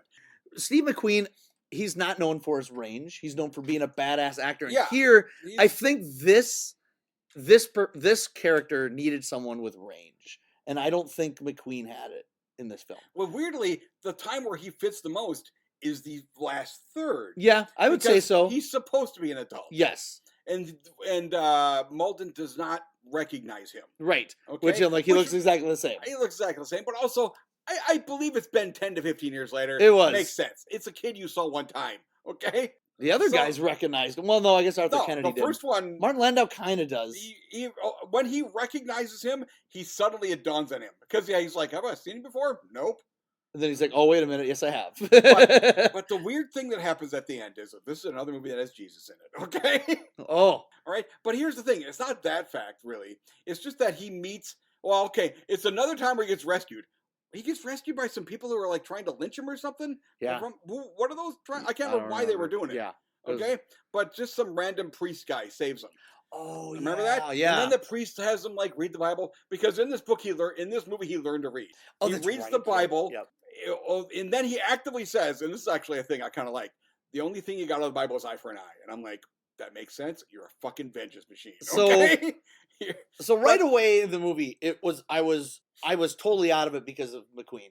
Okay, I can. So I won't even say he's bad in the movie. He is absolutely miscast in the film. He is 100% miscast. Super miscast in the film. I was actively going to go like, he's a 15-year-old with a disease that makes him look like he's 50. Okay, and that's what I'm going to have to go by. And every time someone that's younger, he's a half Native American who's white and blonde and has a weird disease that makes him look like he's 50. That's fine. Anytime someone younger than him is like, "Hey kid," and I'm like, "Oh my god!" Yeah, like I couldn't do it. Kid, you're good fit 5 years younger than that guy. Okay, what the fuck is so wrong with you? No, that bugged me. No, I completely don't like it. Carl Malden. I like Brian Keith as Cord, as the guy that helps him out. Like he was my favorite. Yeah, he's my favorite character in the movie. In my favorite performance, I really liked. I like Brian Keith in the movie. He probably is because also right at the end, good. Although that's actually the stuff that kind of I didn't like that either. Oh, at the end when he's like yelling Lee, and I'm like, then that doesn't really mean anything. No, and they never show him again. Why is that fucking scene in this movie? Okay, no. I guess that it almost gives him away. Yeah, but he already passed like some super tests, which I actually liked because Malden like got him surrounded, where he didn't technically know he was surrounded. Right. But then he's like trying to trick him into revealing. Because he thinks he is this guy. Yeah. Mostly because there's wanted posters for him now. Because he escaped from prison. Granted, he escaped from a Louisiana prison and now they're in California. I don't think California gives a shit. Okay. No. Besides that, I think the movie also is directed by Henry Hathaway. Henry Hathaway, I call him, he's not a bad director, but I feel like that he's the guy that the studios get if they can't get John Ford or Howard Hawks to direct a Western. And Henry Hathaway, he did True Grit, the original John Wayne. He also did, I believe, I should look at this because I don't want to say it wrong. I think he did 5 Card Stud. Oh, really? He did 5? That was in my birthday episode. Yeah, he did 5 Card Stud. Okay. The Sons of Katie Elder. I can actually kind of see it because I remember 5 Card Stud being competent but nothing special. Yeah, and that's kind of what his direction is. And I think this movie, this revenge movie, needed someone to bring it at edge and grit, and this director doesn't. Yeah, that's the weird thing. And the score is also kind of too upbeat. I feel like the score just also doesn't have that revenge. I mean, this story. I legitimately have no recollection of any of the music. I wish the story. A thing. I wish this story, the script, was taken by Italian Western. Like this would be a great spaghetti Western. If you got an actual guy who was Native American, or at least could at very minimum pass as Native American, which is the opposite of Steve McQueen. Or Burt Reynolds in Navajo Joe. Just get that. Yeah, that works too. Well, here's the thing: Burt Reynolds looks more like he's half Native than absolutely. Fucking Steve McQueen, because at least he isn't literally the blondest guy in the world. Okay. Yeah, but put an Ennio Morricone score in this, and it would have been. Yeah, so I actually, as the movie was going on, I was liking it less and less. I didn't like it much at all. So really? No, okay. Well, I'm almost really getting it a higher one than you. I'm 1.5 on it. Oh, okay. I really didn't like it. So I was really disappointed. Here's what I'm gonna say. Yeah. It's mostly because I actually mostly enjoyed this. Okay. And then right at the fucking end, that priest shit happens. He infiltrates the crew. Yeah. And then right at the end, he shoots Malden. Yeah. Like twice. And he's like in a river, and Malden's like yelling at him to finish him off, and he walks away, and I'm like, I think we're supposed to think he's changed his mind, and I'm like, if you got rid of that priest scene, this is the brutalest murder Yeah. of the entire bunch. Yeah. Because he's still going to die. He's literally shot in both legs in the middle of a fucking river. Yeah. He's going to die. Yeah. But I think in this movie, they're both to make you think, nope, he's changed his ways. He's I think forgiven. they were. Even though literally in the previous scene, he helped them murder numerous people when they tried to rob a bank or tried to rob a train. And I'm like, what the? This movie makes no fucking sense. There's a lot of contradictions in the film. It's for sure. Weirdly, I liked it a lot up until. Well, especially you like the Louisiana prison stuff. The prison stuff. I like that prison stuff. That prison stuff is a 3-star movie. This is a 2-star movie. I would say that section was the best part. 2.5-star movie. Okay. Yeah, but because of I didn't like Malden, I didn't like the direction, and McQueen. I liked Malden. McQueen was horribly miscast. Yes, it's a 1.5. I understand. He is horribly miscast. He is terribly miscast. Yes. Nevada Smith, big disappointment. I talked to my dad last night, and I'm like, sorry. Have you been kicked out of the family? No. He understood. I mean, he understood my reasoning. But he also saw when he was 20, right, and in the military. What was really funny about it though? So I had a big problem with it, and he's like, he's too old, right? he knew exactly. Way too old. He knew exactly what I was talking about. Old. He's ancient. He knew exactly what I was talking about. Okay, the next movie. So this was a drive-in, which was a double feature of The Chase and The Killers. Two movies that are really different from each other. Oh, actually. Yes. Boy, are they different. Very different from each other. But if you watch trailers, you're thinking, these are relatively similar movies. Yeah. Okay, they are not similar movies. So this is The Chase, directed by Arthur Penn, who went on to direct Bonnie and Clyde the next year. So he's pretty, at this point, he directed The Miracle Worker, I think in 1962, and then he previously did a movie with Warren Beatty called Mickey 1, which was kind of like an American-French New Wave film, which I've never seen, which I want to. But Arthur Penn, so this movie was made, it's funny, so I have this book here called Fiasco. Yes, I've seen this book. It's a history of Hollywood's iconic flop. This was a flop? Huge flop.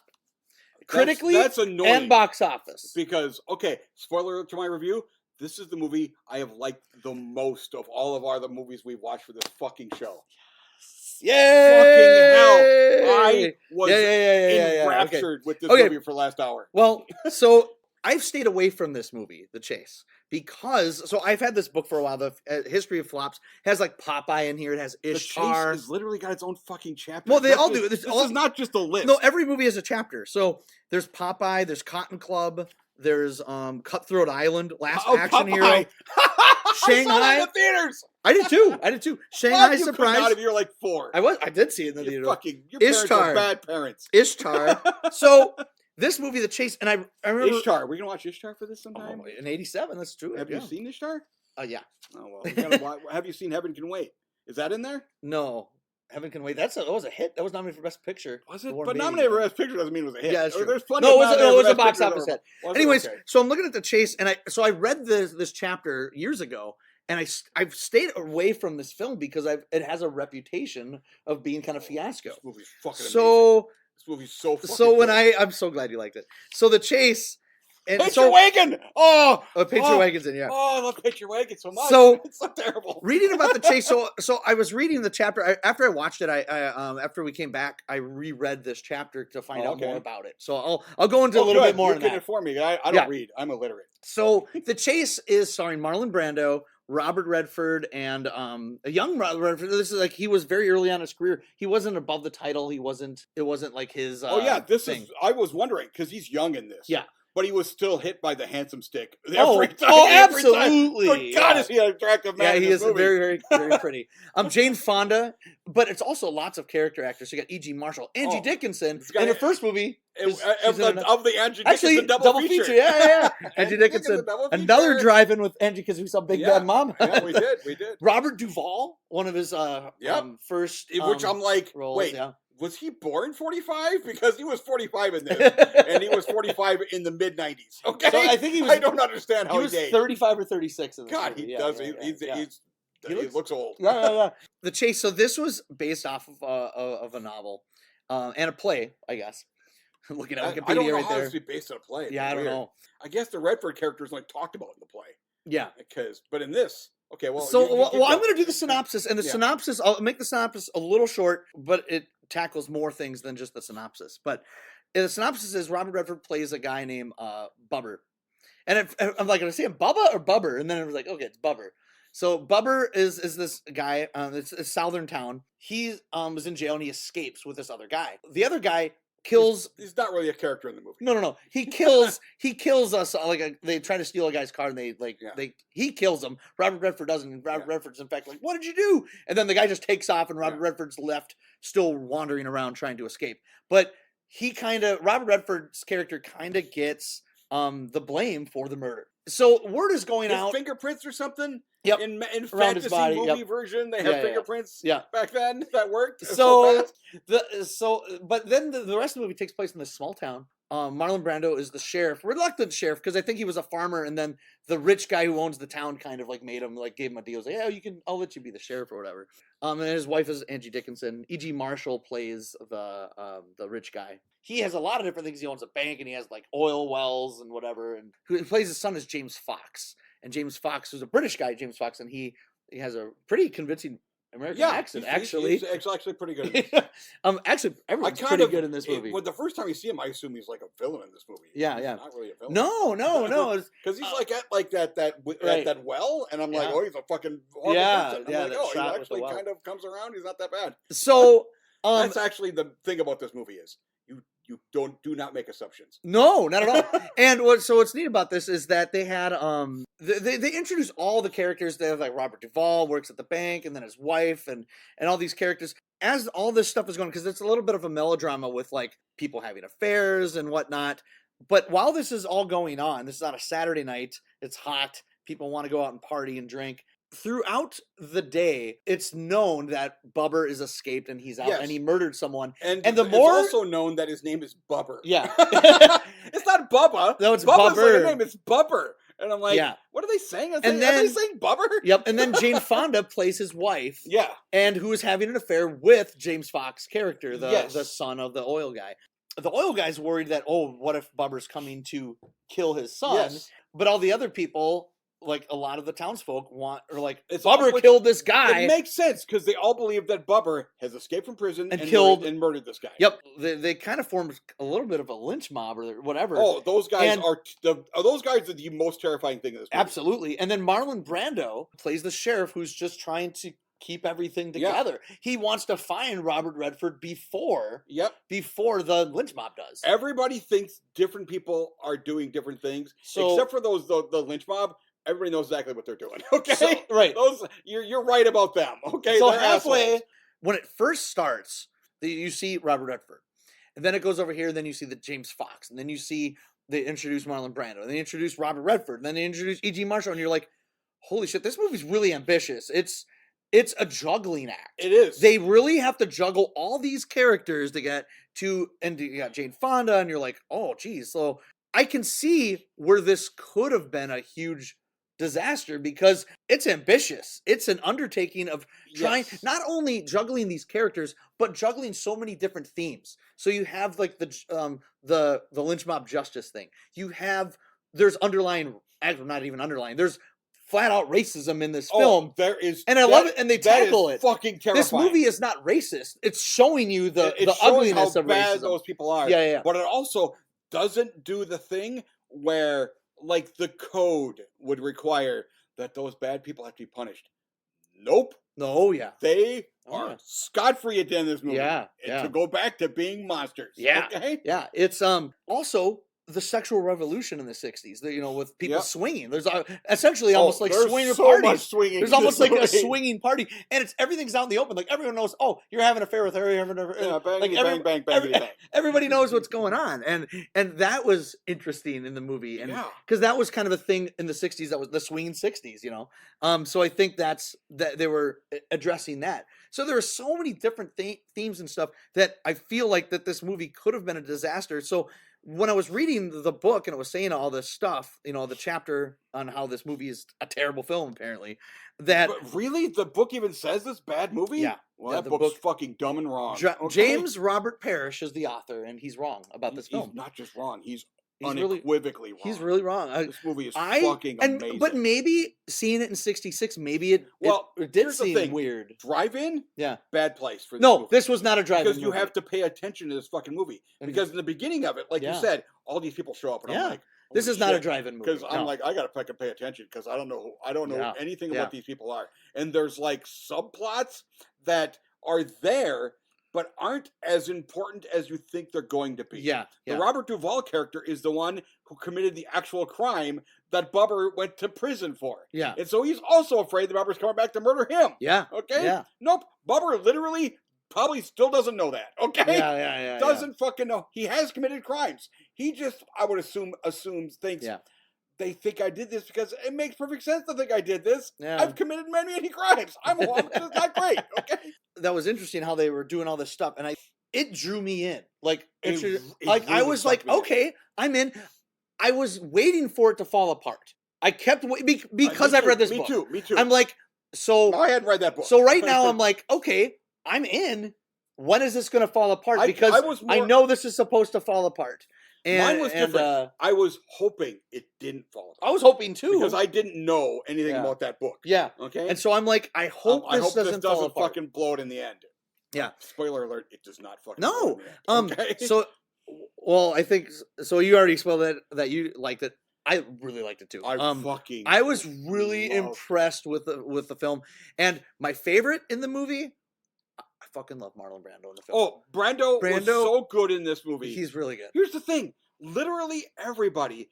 It's a great ensemble. It's a great ensemble. Jane Fonda is okay. Well, I like Jane Fonda. She was good. No, this was good. But I think, well, like, there's another subplot. In a lot of movies, that would kind of bother me. She has her stepfather. Oh, yeah. And there's a whole scene with her and her stepfather. And her stepfather makes some ambiguous threat that I still don't know what that meant. But I'm like, for some reason, it doesn't bother me because it's an unimportant thing in this movie. Right. So Marlon Brando, so his performance, the way he acts in the film. So he has pretty known, like, he is a method actor. He's also an actor who's one of the first actors to introduce naturalism in performances. Because at this point in the early 50s, he's really good, but he's still just being Brando in this role. Well, in the early movies of Brando, people like, Humphrey Bogart and Cary Grant, they're all like, I mean, they're great, but there's a stiffness, there's to the performances of old, and he was the one that brought out like naturalistic stuff. Like in the middle of talking, he'll like find a piece of lint on his hand. He'll do stuff that, and the way that any other actor would play this, I feel like if you would have casted, like a Steve McQueen or someone who is he's old enough, or actually, here's one, Robert Mitchum. Like if you put Robert Mitchum in this role, he would act it. He would have. He would be fine in it. But he wouldn't be this good. He would have played it more heroic. Yes. He would. But what's great about this is that Marlon Brando is playing him as he's tired of being in this town. I have a job and I'm going to do my job, but goddamn, I hate this fucking town. Right. and he's so laid back in his delivery. And I think it's so funny. There's some stuff that I really laughed out loud, like the scene in the movie when when that one guy is dead and you're like, do you think he was killed? Yeah. Like the way he said yeah cracked me up. He's like, yeah. And he just has this way he delivers his lines that, like, he's known as a mumbler, and he kind of mumbles through because he's Marlon Brando. He mumbles this a lot, but to the degree where I'm like, I was wondering at one point, was like, is this the first movie where he stuffed a bunch of cotton in his mouth or something? He's so mumbly. But I can understand what he's saying. Yeah, but I really like bad mumble. But I think his performance is really good in the movie, and I love his laid back, and it felt more real, like a real actor. He's like, and then when he gets mad, like at the end of the movie. So there's a scene in the movie where the mob is kind of getting really mad. They want to take over, and then Marlon Brando, there's a guy named Lester. He's a black guy. He doesn't show up till like halfway. No, and he's housing Robert Redford's character because he like runs like the dump. Yep, that this guy does. Yep. And Robert Redford is a friend of his. Yes, and Blubber. I'm sorry, I'm going to call him Blubber. Right. His name Blubber. And Blubber. Blubber.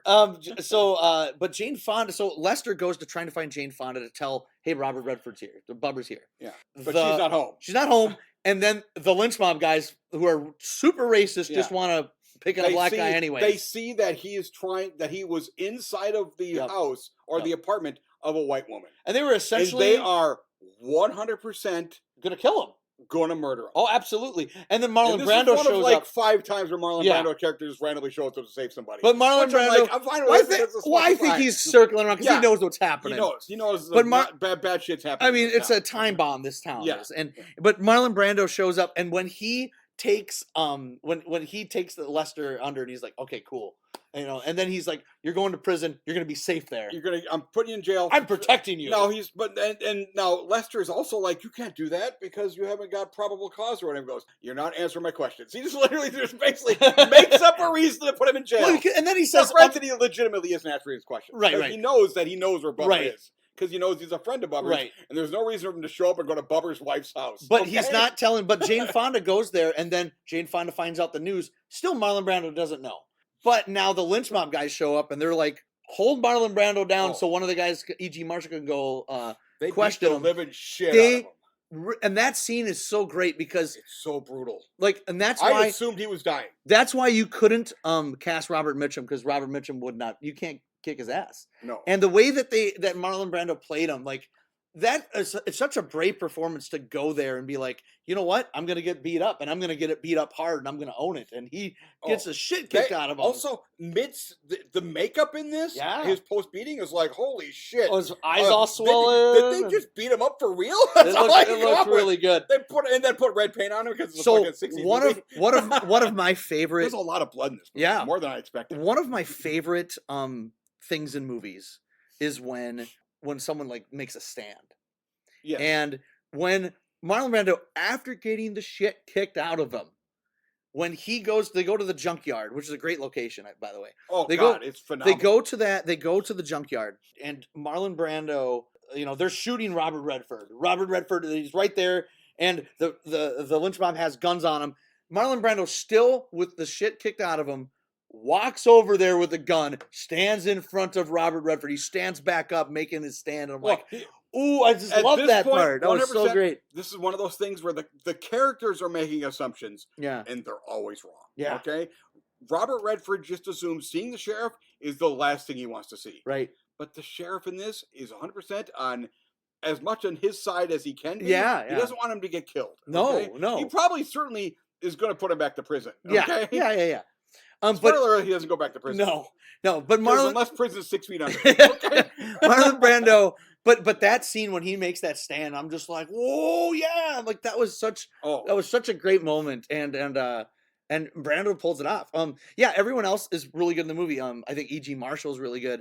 Janice Rule as Robert Duvall's wife is really good in the movie. Really fucking good in this. She's so good in this movie. She's a terrible person. She's terrible, but so good at being that terrible of a person. And she's banging one of the freaking lynch mob guys. Yeah. On the side. So that guy was Damon. So Richard Bradford, he was awesome. Not his character. He was really good in the movie because you hated him so much. Yes. You hated this guy in the film, Richard, and I didn't really know who he was in it before, but I really liked him. Okay. What? I'll tell you, I think I might know why this movie bombed. Okay. Yeah. Remember that movie from 10 years ago, Drive? Where the trailers made it look like it was going to be this driving thing. Oh. This movie's called The Chase. Yeah. If you watch the fucking trailer for it, it says, the manhunt is on. And they'll show scenes which are shot very differently than the rest of this movie. Yeah. When you see Robert Redford on running the around. run. And you see all these great shots of him running and stuff. If you saw the trailer, you think this is a totally different chase movie. This is not a chase movie. No, not at all. This is a fucking... It's a social commentary, drama, too. Yeah, is what this is. Social commentary. And nobody's chasing him, okay? No. They all know, why chase him? He's coming here. Yeah, he's coming to the town. Why was this movie called The Chase? But there's a good middle section of the movie where it focuses on, the society party. So you see, high society party with E.G. Marshall, and then you got the society party with Robert Redford, who's, middle class. And then that's when you find out everyone's banging each other. Yeah. But Janice Rule is she eggs people on in the movie. She's like, well, I'm seeing him and I'm blah, blah, blah. And you're just like, man, she's really good in the movie. I really liked her. I'm going to tell you when I cheered in this movie. Okay. I cheered in the end credits. Okay. Because one of these fucking kids is this tiny little weird looking dude. And so, I'm like, that's fucking Paul Williams. I knew it. That's fucking Paul Williams as a fucking teenager. So and then in the end credits Paul Williams. What was really funny? I'm watching the movie and you see these teenagers in the background, and all of a sudden I'm like, who's the 10-year-old kid? Oh, it's not a 10-year-old kid. Paul Williams is he was like 20 years old probably in that movie. He was just a tiny little dude. Yeah, let's see how old he was here. So he was. Oh yeah, he was 25 in that movie. He was so tiny. I thought he was 10 years old. Oh God, he looked so tiny. Yeah. But he's also. I mostly was like, God, who's that weird looking tiny one? And then he starts playing guitar and shit. I'm like, is that fucking Paul Williams? Well, I didn't know. I didn't know it was Paul Williams until at the very end he said a line. I'm like, that's Paul Williams because that's his voice. I called it probably 50 minutes for the end of the movie because I saw him. He was because there's this weird random scenes periodically you see the teenagers. The teenagers show up at the end in the junkyard and they're throwing like flares and they're starting the whole thing on fire and I'm like, these teenagers are this whole town's filled with shitheads. Right. Oh, but there's some great images of that when you the fire is so fucking cool. So no, but when the tire's on fire flying over E.G. Marshall and you're like, holy shit. Oh yeah, that was really cool. And they're like. They have the three of them. Yeah. The Lynch Mob guys? The love triangle. The love triangle. Yeah. They're like in there running around dodging flares. Jane Fonda, Robert Redford. Like, holy shit, what the fuck? Yeah. It's bonkers. It's a bonkers movie. But also, I'm like, it just looks cool. Yeah. And I was like, holy shit, they are fucking what makes this fiasco, so they were trying to get this made. Marlon Brando was really down into this, but then there was constant, I guess, script changes and stuff like that. And Marlon Brando became less enchanted. So he says, I'm not even going to try. So the reason why he is so laid back as the sheriff, because he wasn't trying, but it actually worked out so good. He's so good at it. It makes him different than everybody else. But the author is like, this is why Marlon Brando is so bad in the movie. And I'm like, what are you talking about? Marlon Brando is pretty great in this movie. He's really good It's particularly post-beating. Oh, yeah. Well, I liked all of it. All of it's good. The beating, I mean, he's great and everything. But the beating happens, and then after that, like you said, he has the showdown, and he's fucking, I'm like, the moment that he went to the junkyard, Redford, Bubber went to the junkyard and met his friend, and his friend was sent, and then those fucking assholes showed up. Oh, yeah. I was, like, terrified, because earlier in this movie, they do a movie thing, and they telegraph, somebody in this fucking movie's gonna die. Oh yeah. They're like, all these fully grown adults are acting like they're shooting at each other. And then she like blows her head off, fake blows off. I'm like, oh fucking hell, they just telegraphed the shit out of somebody in this fucking movie's gonna die. So I'm like, is he gonna die? And then the sheriff's getting beat up. Is the sheriff gonna die? Is Bubber gonna die? Who the fuck's gonna die? Well, two of them die. Two different people die. So and they had a really hard time. One of them gets killed by the fire. Oh yeah, Arthur Penn, who directed this, and I think he did a great job directing. It's really beautiful shots. It's well done. I think he balanced it really well. He is not happy with the film. He thinks he blames himself for the failure of the film. I think it's I said. I think it's the name and bad advertising.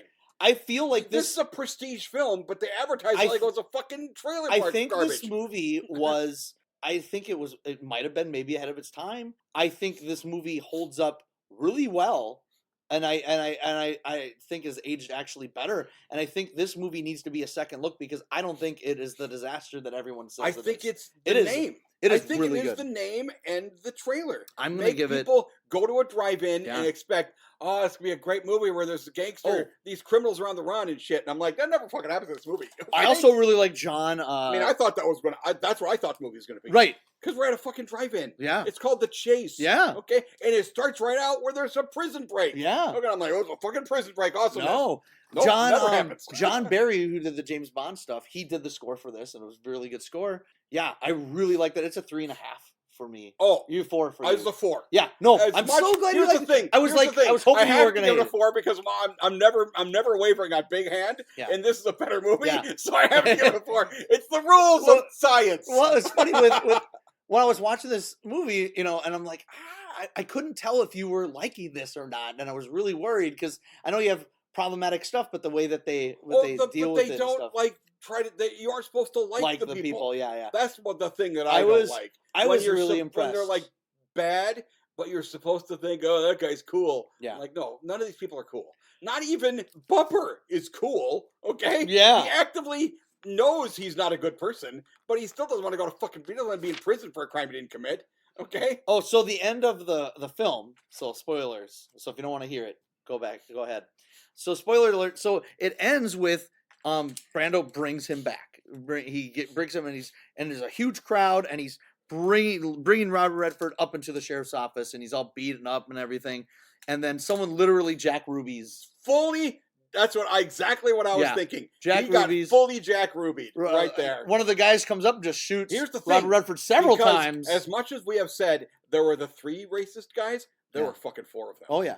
But then at one point, one of them isn't in the fucking movie anymore. Yeah. And only 3 of them were at the dump. Yeah. And then that guy was there. And I'm like, there he is. And then the 4th one is the guy who fucking kills him. I'm like, holy shit. But then what a fucking amazing movie. Then Brando gets on top of him and starts beating the shit out of the guy. And then they had to pull him off of him. And but Jane Fonda's husband and boyfriend both dead at the end of the movie. Yeah. And both dead in very different ways. One of them was killed by a bunch of teenage idiots throwing fucking flares. Yeah. It was pretty cool, pretty powerful. So I went to last month in January, I went to the Sony Pictures or Warner Brothers. I went to the Warner Brothers studio tour. Is there a poster up there? It was supposed to know.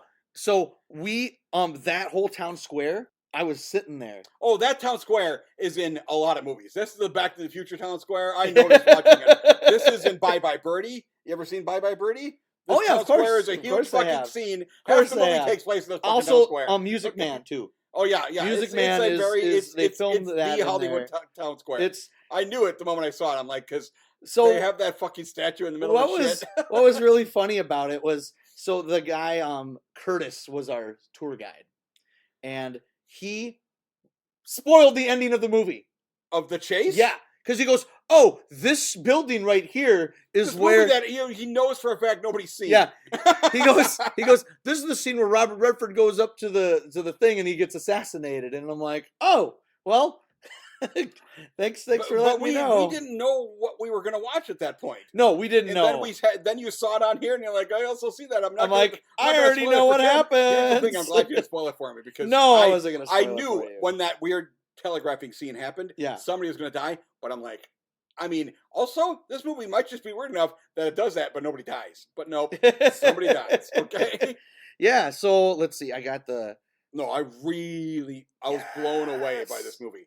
I was on the edge of my seat and just had so much tension. All right, so I'm pulling up my phone here. There's a picture. There's great podcast stuff. Sorry, no. So I'm showing Tim the picture. That's the sheriff. That's it. That's the building. That's in. Yeah. I think it's also the same building that Biff, future Griff. Oh, right. In 2015, he flew through the air. Oh, and there's our tour guide that spoiled everything. There he is. That's Curtis. What a jerk. Fuck you, Curtis. Yeah. He was really sweet. I know he was really nice. Here's the thing: he didn't ever expect you to see the chase. Probably not. And not a week later. but that was in there. That was in there. It's like it was kind of cool. So I was on the set where that most of this was cool. Shot in, which was really neat. So cool. Were you on the set from the next movie? No. The Chase. No. So The Chase is a movie that I feel like needs to be rediscovered. I think. Oh God damn, it's so good. I think it is awesome. It's really good. It's after we saw this. Yeah. Okay. Oh, right. I have some friends that are repeatedly asking me, what year are you in this time? And I happen to mention I'm a movie. What did I see? I didn't say the name of the movie. Yeah. I think I just said something about I'm watching a Marlon Brando movie from 1966, and he goes, "Oh, The Chase? That's the one where Marlon Brando gets so beat up." And I'm like, I mean, luckily I already seen it. Oh, he knew it though. Wow. Like, oh, you've seen it. Okay, apparently he had seen this movie. Wow. He says, and he like it too? said Brando got beat up bad in that movie. Yeah, he does. I'll have to ask him. He didn't really give a review of it. Right. And then also I didn't really mention it, but I do really like Robert Duvall in the film too. Yes. He's really, really good in the movie. It's weird because I'm not trying to pick on Jane Fonda. Yeah. Because I thought she was good in it, but everybody else is just better. Okay. It's just simply everybody else is just plain old better than she is. Yeah, maybe it's the character. I mean, she's role. really young. Yeah, she's pretty young at this point. She was 30. And she wasn't 30. I think so. And then I guess I was just going by the fact that she was still fabulously attractive until like 1990. And it was still not ugly. Okay. So and then Angie Dickinson was really good in the movie too. I thought, yeah. As the she had a big part in this. And I like their relationship though with that how she stood by Marlon Brando and I really like that. She was great. She was really good. But yeah, there's a lot to say. We're gonna watch another movie with her in it right now. Yeah. So the next one, this one feels more like a drive-in film. This one, how do you know? Well, it's 3x4. Yeah, I'll tell you why. So because it's a fucking drive-in movie. No. I'll tell you why. Okay. So the Killers. So The Killers, 1964. This is based off of This wasn't for TV. Yes, it was. It feels like it's TV, but yeah, it has like a bunch of blood. Well, shit I'll tell you what. So The Killers was it's Ernest Hemingway's The Killers, but it was well, it's like a short story. Right. I did read something about it. Says that in the credits, based on a short story. There's a 1946 movie that I heard is fantastic. I heard this is a remake of that movie, yes. correct? And so, but a lot of people like this one as far as they're saying. As far as a remake, I'm like, it's not as good as 46 version, but it's okay. Those people are wrong also. So this movie was Don Siegel directed it. He went on to direct Dirty Harry. So I see some shots that remind me of that in this movie. Now, I do like Don Siegel as a filmmaker in general. This movie was shot for television. So that's why it has the 4:3. It's not widescreen. The music is very television. So it was too violent for television. Oh yeah, it's pretty violent. So that's why. So they released it it's pretty fucking so violent. That's why it became a theatrical film. So it was intended for television. But so yeah, this was going to be like a movie of the week. Movie of the week or something. Yep. Yeah, this doesn't make sense for movie of the week. So Lee Marvin, who I'm a big fan of, I love Lee Marvin. Here's the thing: as much as I'm picking on this movie, Lee Marvin's good. Lee Marvin's great in it. Oh, he's really like good. Partner in it is pretty damn good too. Gulliger is a character actor. All those things. Yeah. Are actually okay. Yeah. The flashbacks in this movie are fucking terrible. Yep. They're fucking unwatchably awful. I don't think they're unwatchable. Oh God, they're the weak point of the movie. I was like, got to a point where I'm like, and then I'm like, oh good, the flashback's over. Okay, so it's fucking terrible. Anyways, okay, Lee Marvin and Clu Gallagher play hitmen. You're missing a person. This is our second Reagan movie. Well, no, yeah, Ronald Reagan. Ronald Reagan's I'm getting final there. movie. But yeah, it is Lee Marvin and Clu Gallagher. They're hitmen, and they go and they are doing a job, and they kill John Cassavetes, and they're just like, and they got $25,000. Which is actually a pretty cool scene. I mean, there's I think it's a great scene. Zero blood in it. Actually, still, I think it's a great scene because there's they actively are portrayed as fucking monsters. Yeah, and I'm like, I hope they don't try to redeem these people by the end. They do not. No, try to well, what's great about that opening scene too is great because they go in, they talk to the secretary, and Lee Marvin literally just takes her and like he's terrible. He's a mean machine in this fucking movie. He's like, you tell me where she is. On the train right afterwards, they're just like, well, 25,000, and that guy just stood there when we killed him. Why did he do that? I don't understand. They don't know who hired them. So they're like, you know what? Let's do some researching and figure out more about this. Yeah. And then they find out about the $1 million. There was $1 million heist, and like, well, where's the money? Let's try to get the money. Yeah, I wasn't 100% clear how they found that out. Whatever. Through magic of TVs, right? TV magic. Yeah, I don't know. So they go back, and then they talk to Claude Atkins, who I actually thought was really good in the movie. He plays the mechanic friend to Johnny. I actually really like Claude Atkins in the film. He's actually okay in it. Yeah, he's actually. It was weirdly, but just like the rest of it, he was better in the non-flashback. Yes. Oh yeah, when he was crying at the end. Whenever they're in a flashback scene, it's like, why is everybody in this movie so fucking terrible? So they're all bad at movies. It was just. Yeah, it's because they're trying to go for a film noir thing. It is absolutely, but God, they're bad at It it. is. They're really shitty. Yeah, I mean, some of the dialogue was like, okay, that's film noir, whatever. I thought that, the flashbacks weren't as strong as the rest of the film. In fact, I love Lee Marvin and Clu Gallagher so much. I want them to be in every scene. I want that to be the movie, but it ends up being at least half the movie is flashbacks showing Angie Dickinson and John Cassavetes' like kind of love affair kind of thing. But then you realize that Angie Dickinson is so John Cassavetes is a race car driver. It's just all this bunch of shit that didn't make sense. So he's a race car driver, and he's doing racing and stuff. And she just randomly shows up. Yep, gets all flirty.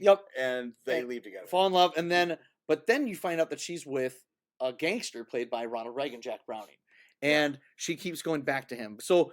But what happens is they get him to do a job, to be a driver on a job, Cassavetes. And then there's like double crosses and stuff like that. And Cassavetes ends up kind of leaving with the money, but you don't know where it is. And then it keeps on going flashbacks because they keep on interviewing. They interview Claude Atkins, Lee Marvin does.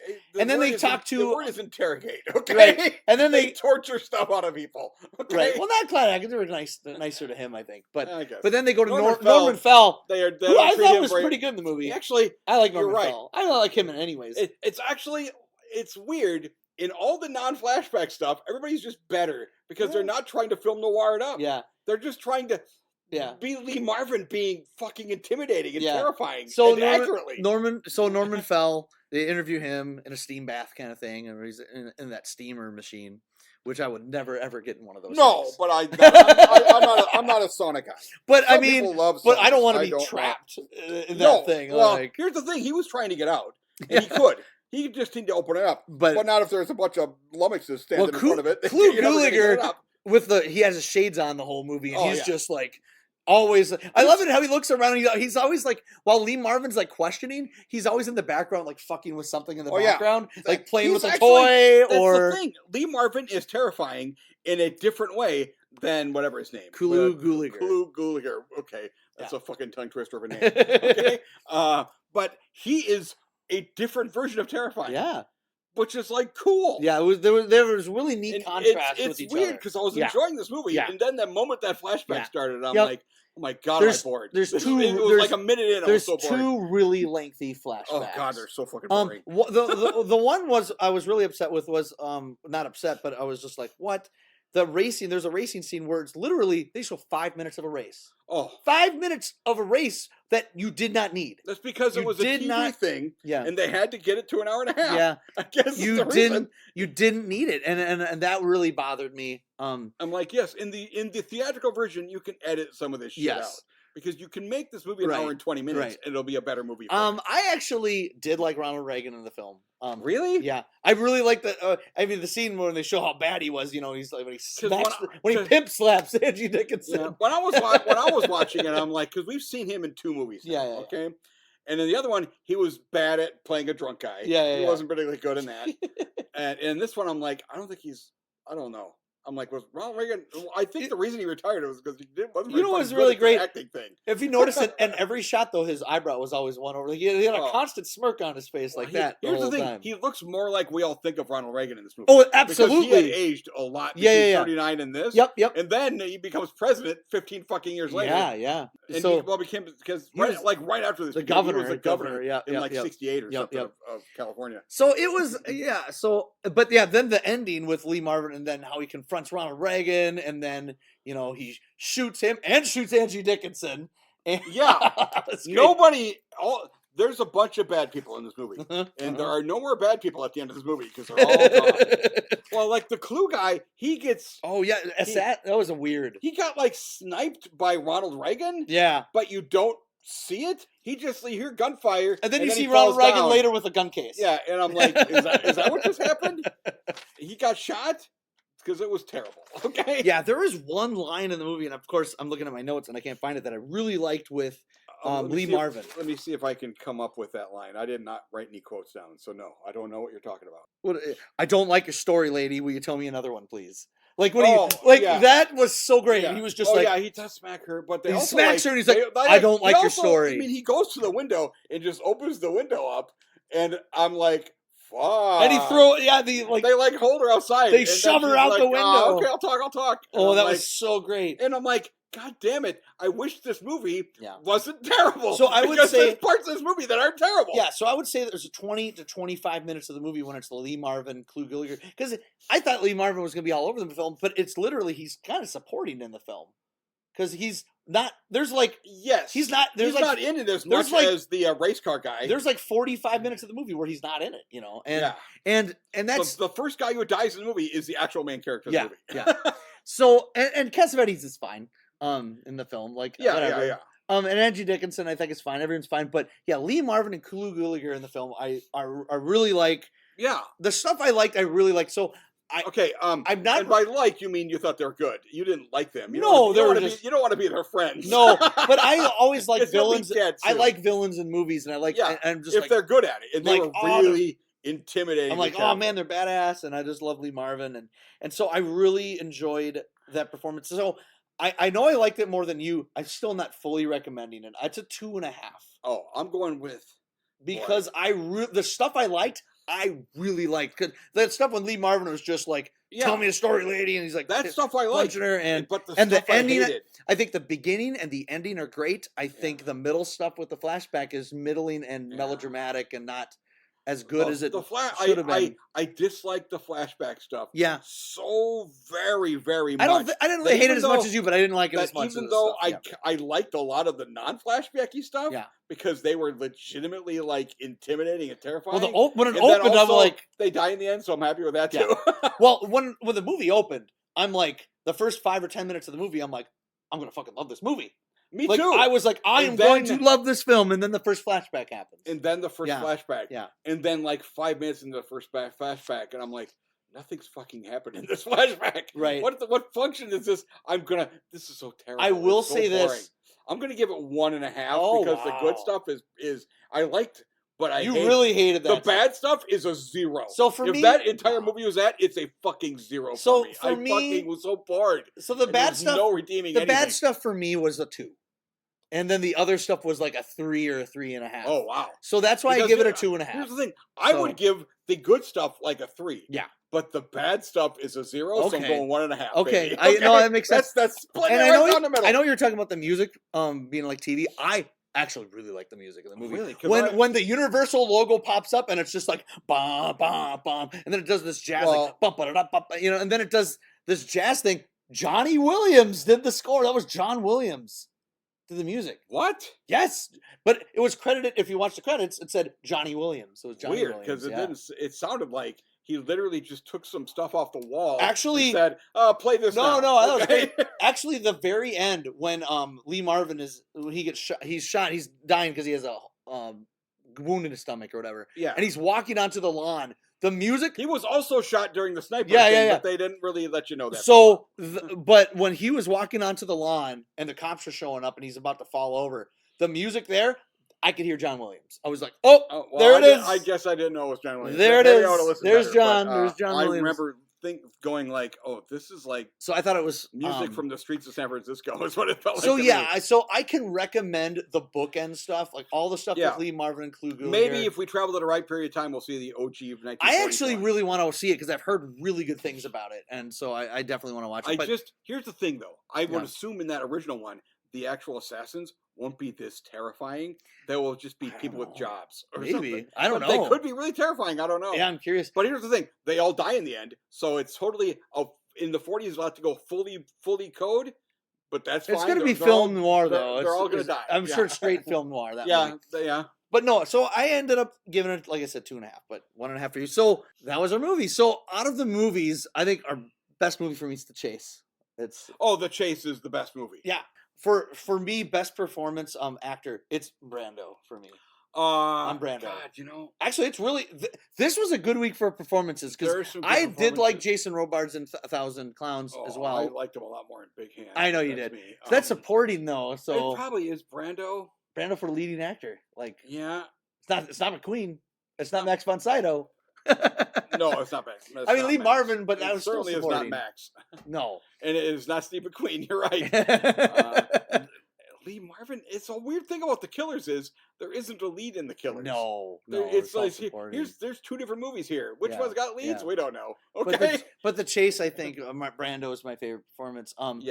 There's not much lead actresses going on. I'd give it to Barbara Harris. 4,000 Clowns because I really like. It's Joanne. Oh, Joanne Woodward for you. Yeah, right. I'm sorry. I get it. All the praises.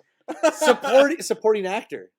So, that's Jason Robards. Jason Robards from Big Hand. Actually, God, it might be Redford.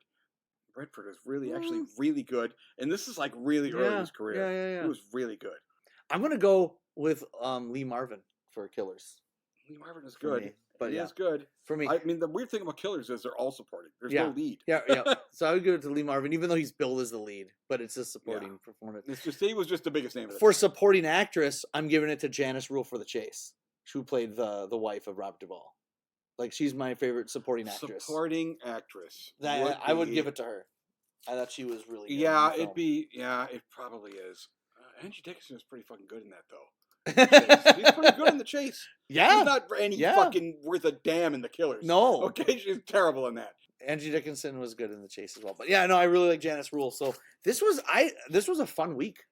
This was a fun time going down. Weird. Or fun day, I should say. Even with fun day. The greatest story ever told being 3.5 hours, there are stuff in that where I'm like, it was pretty enough, and I'm still glad I saw that movie. Yeah. There are other times where we've had episodes where I'm like, I wish I'd never seen that movie. Well, that movie is in my brain. In the Cinerama, too. I mean, sure. That's the way to see it. Sure, it was totally real. So, but yeah, that's it for this podcast. I think next week we're going back to 1953. 53, yes. And it's we picked randomly numbered. This is technically our first 50s, even though we did one in 1960 and all the movies from 1950s. Yeah, right.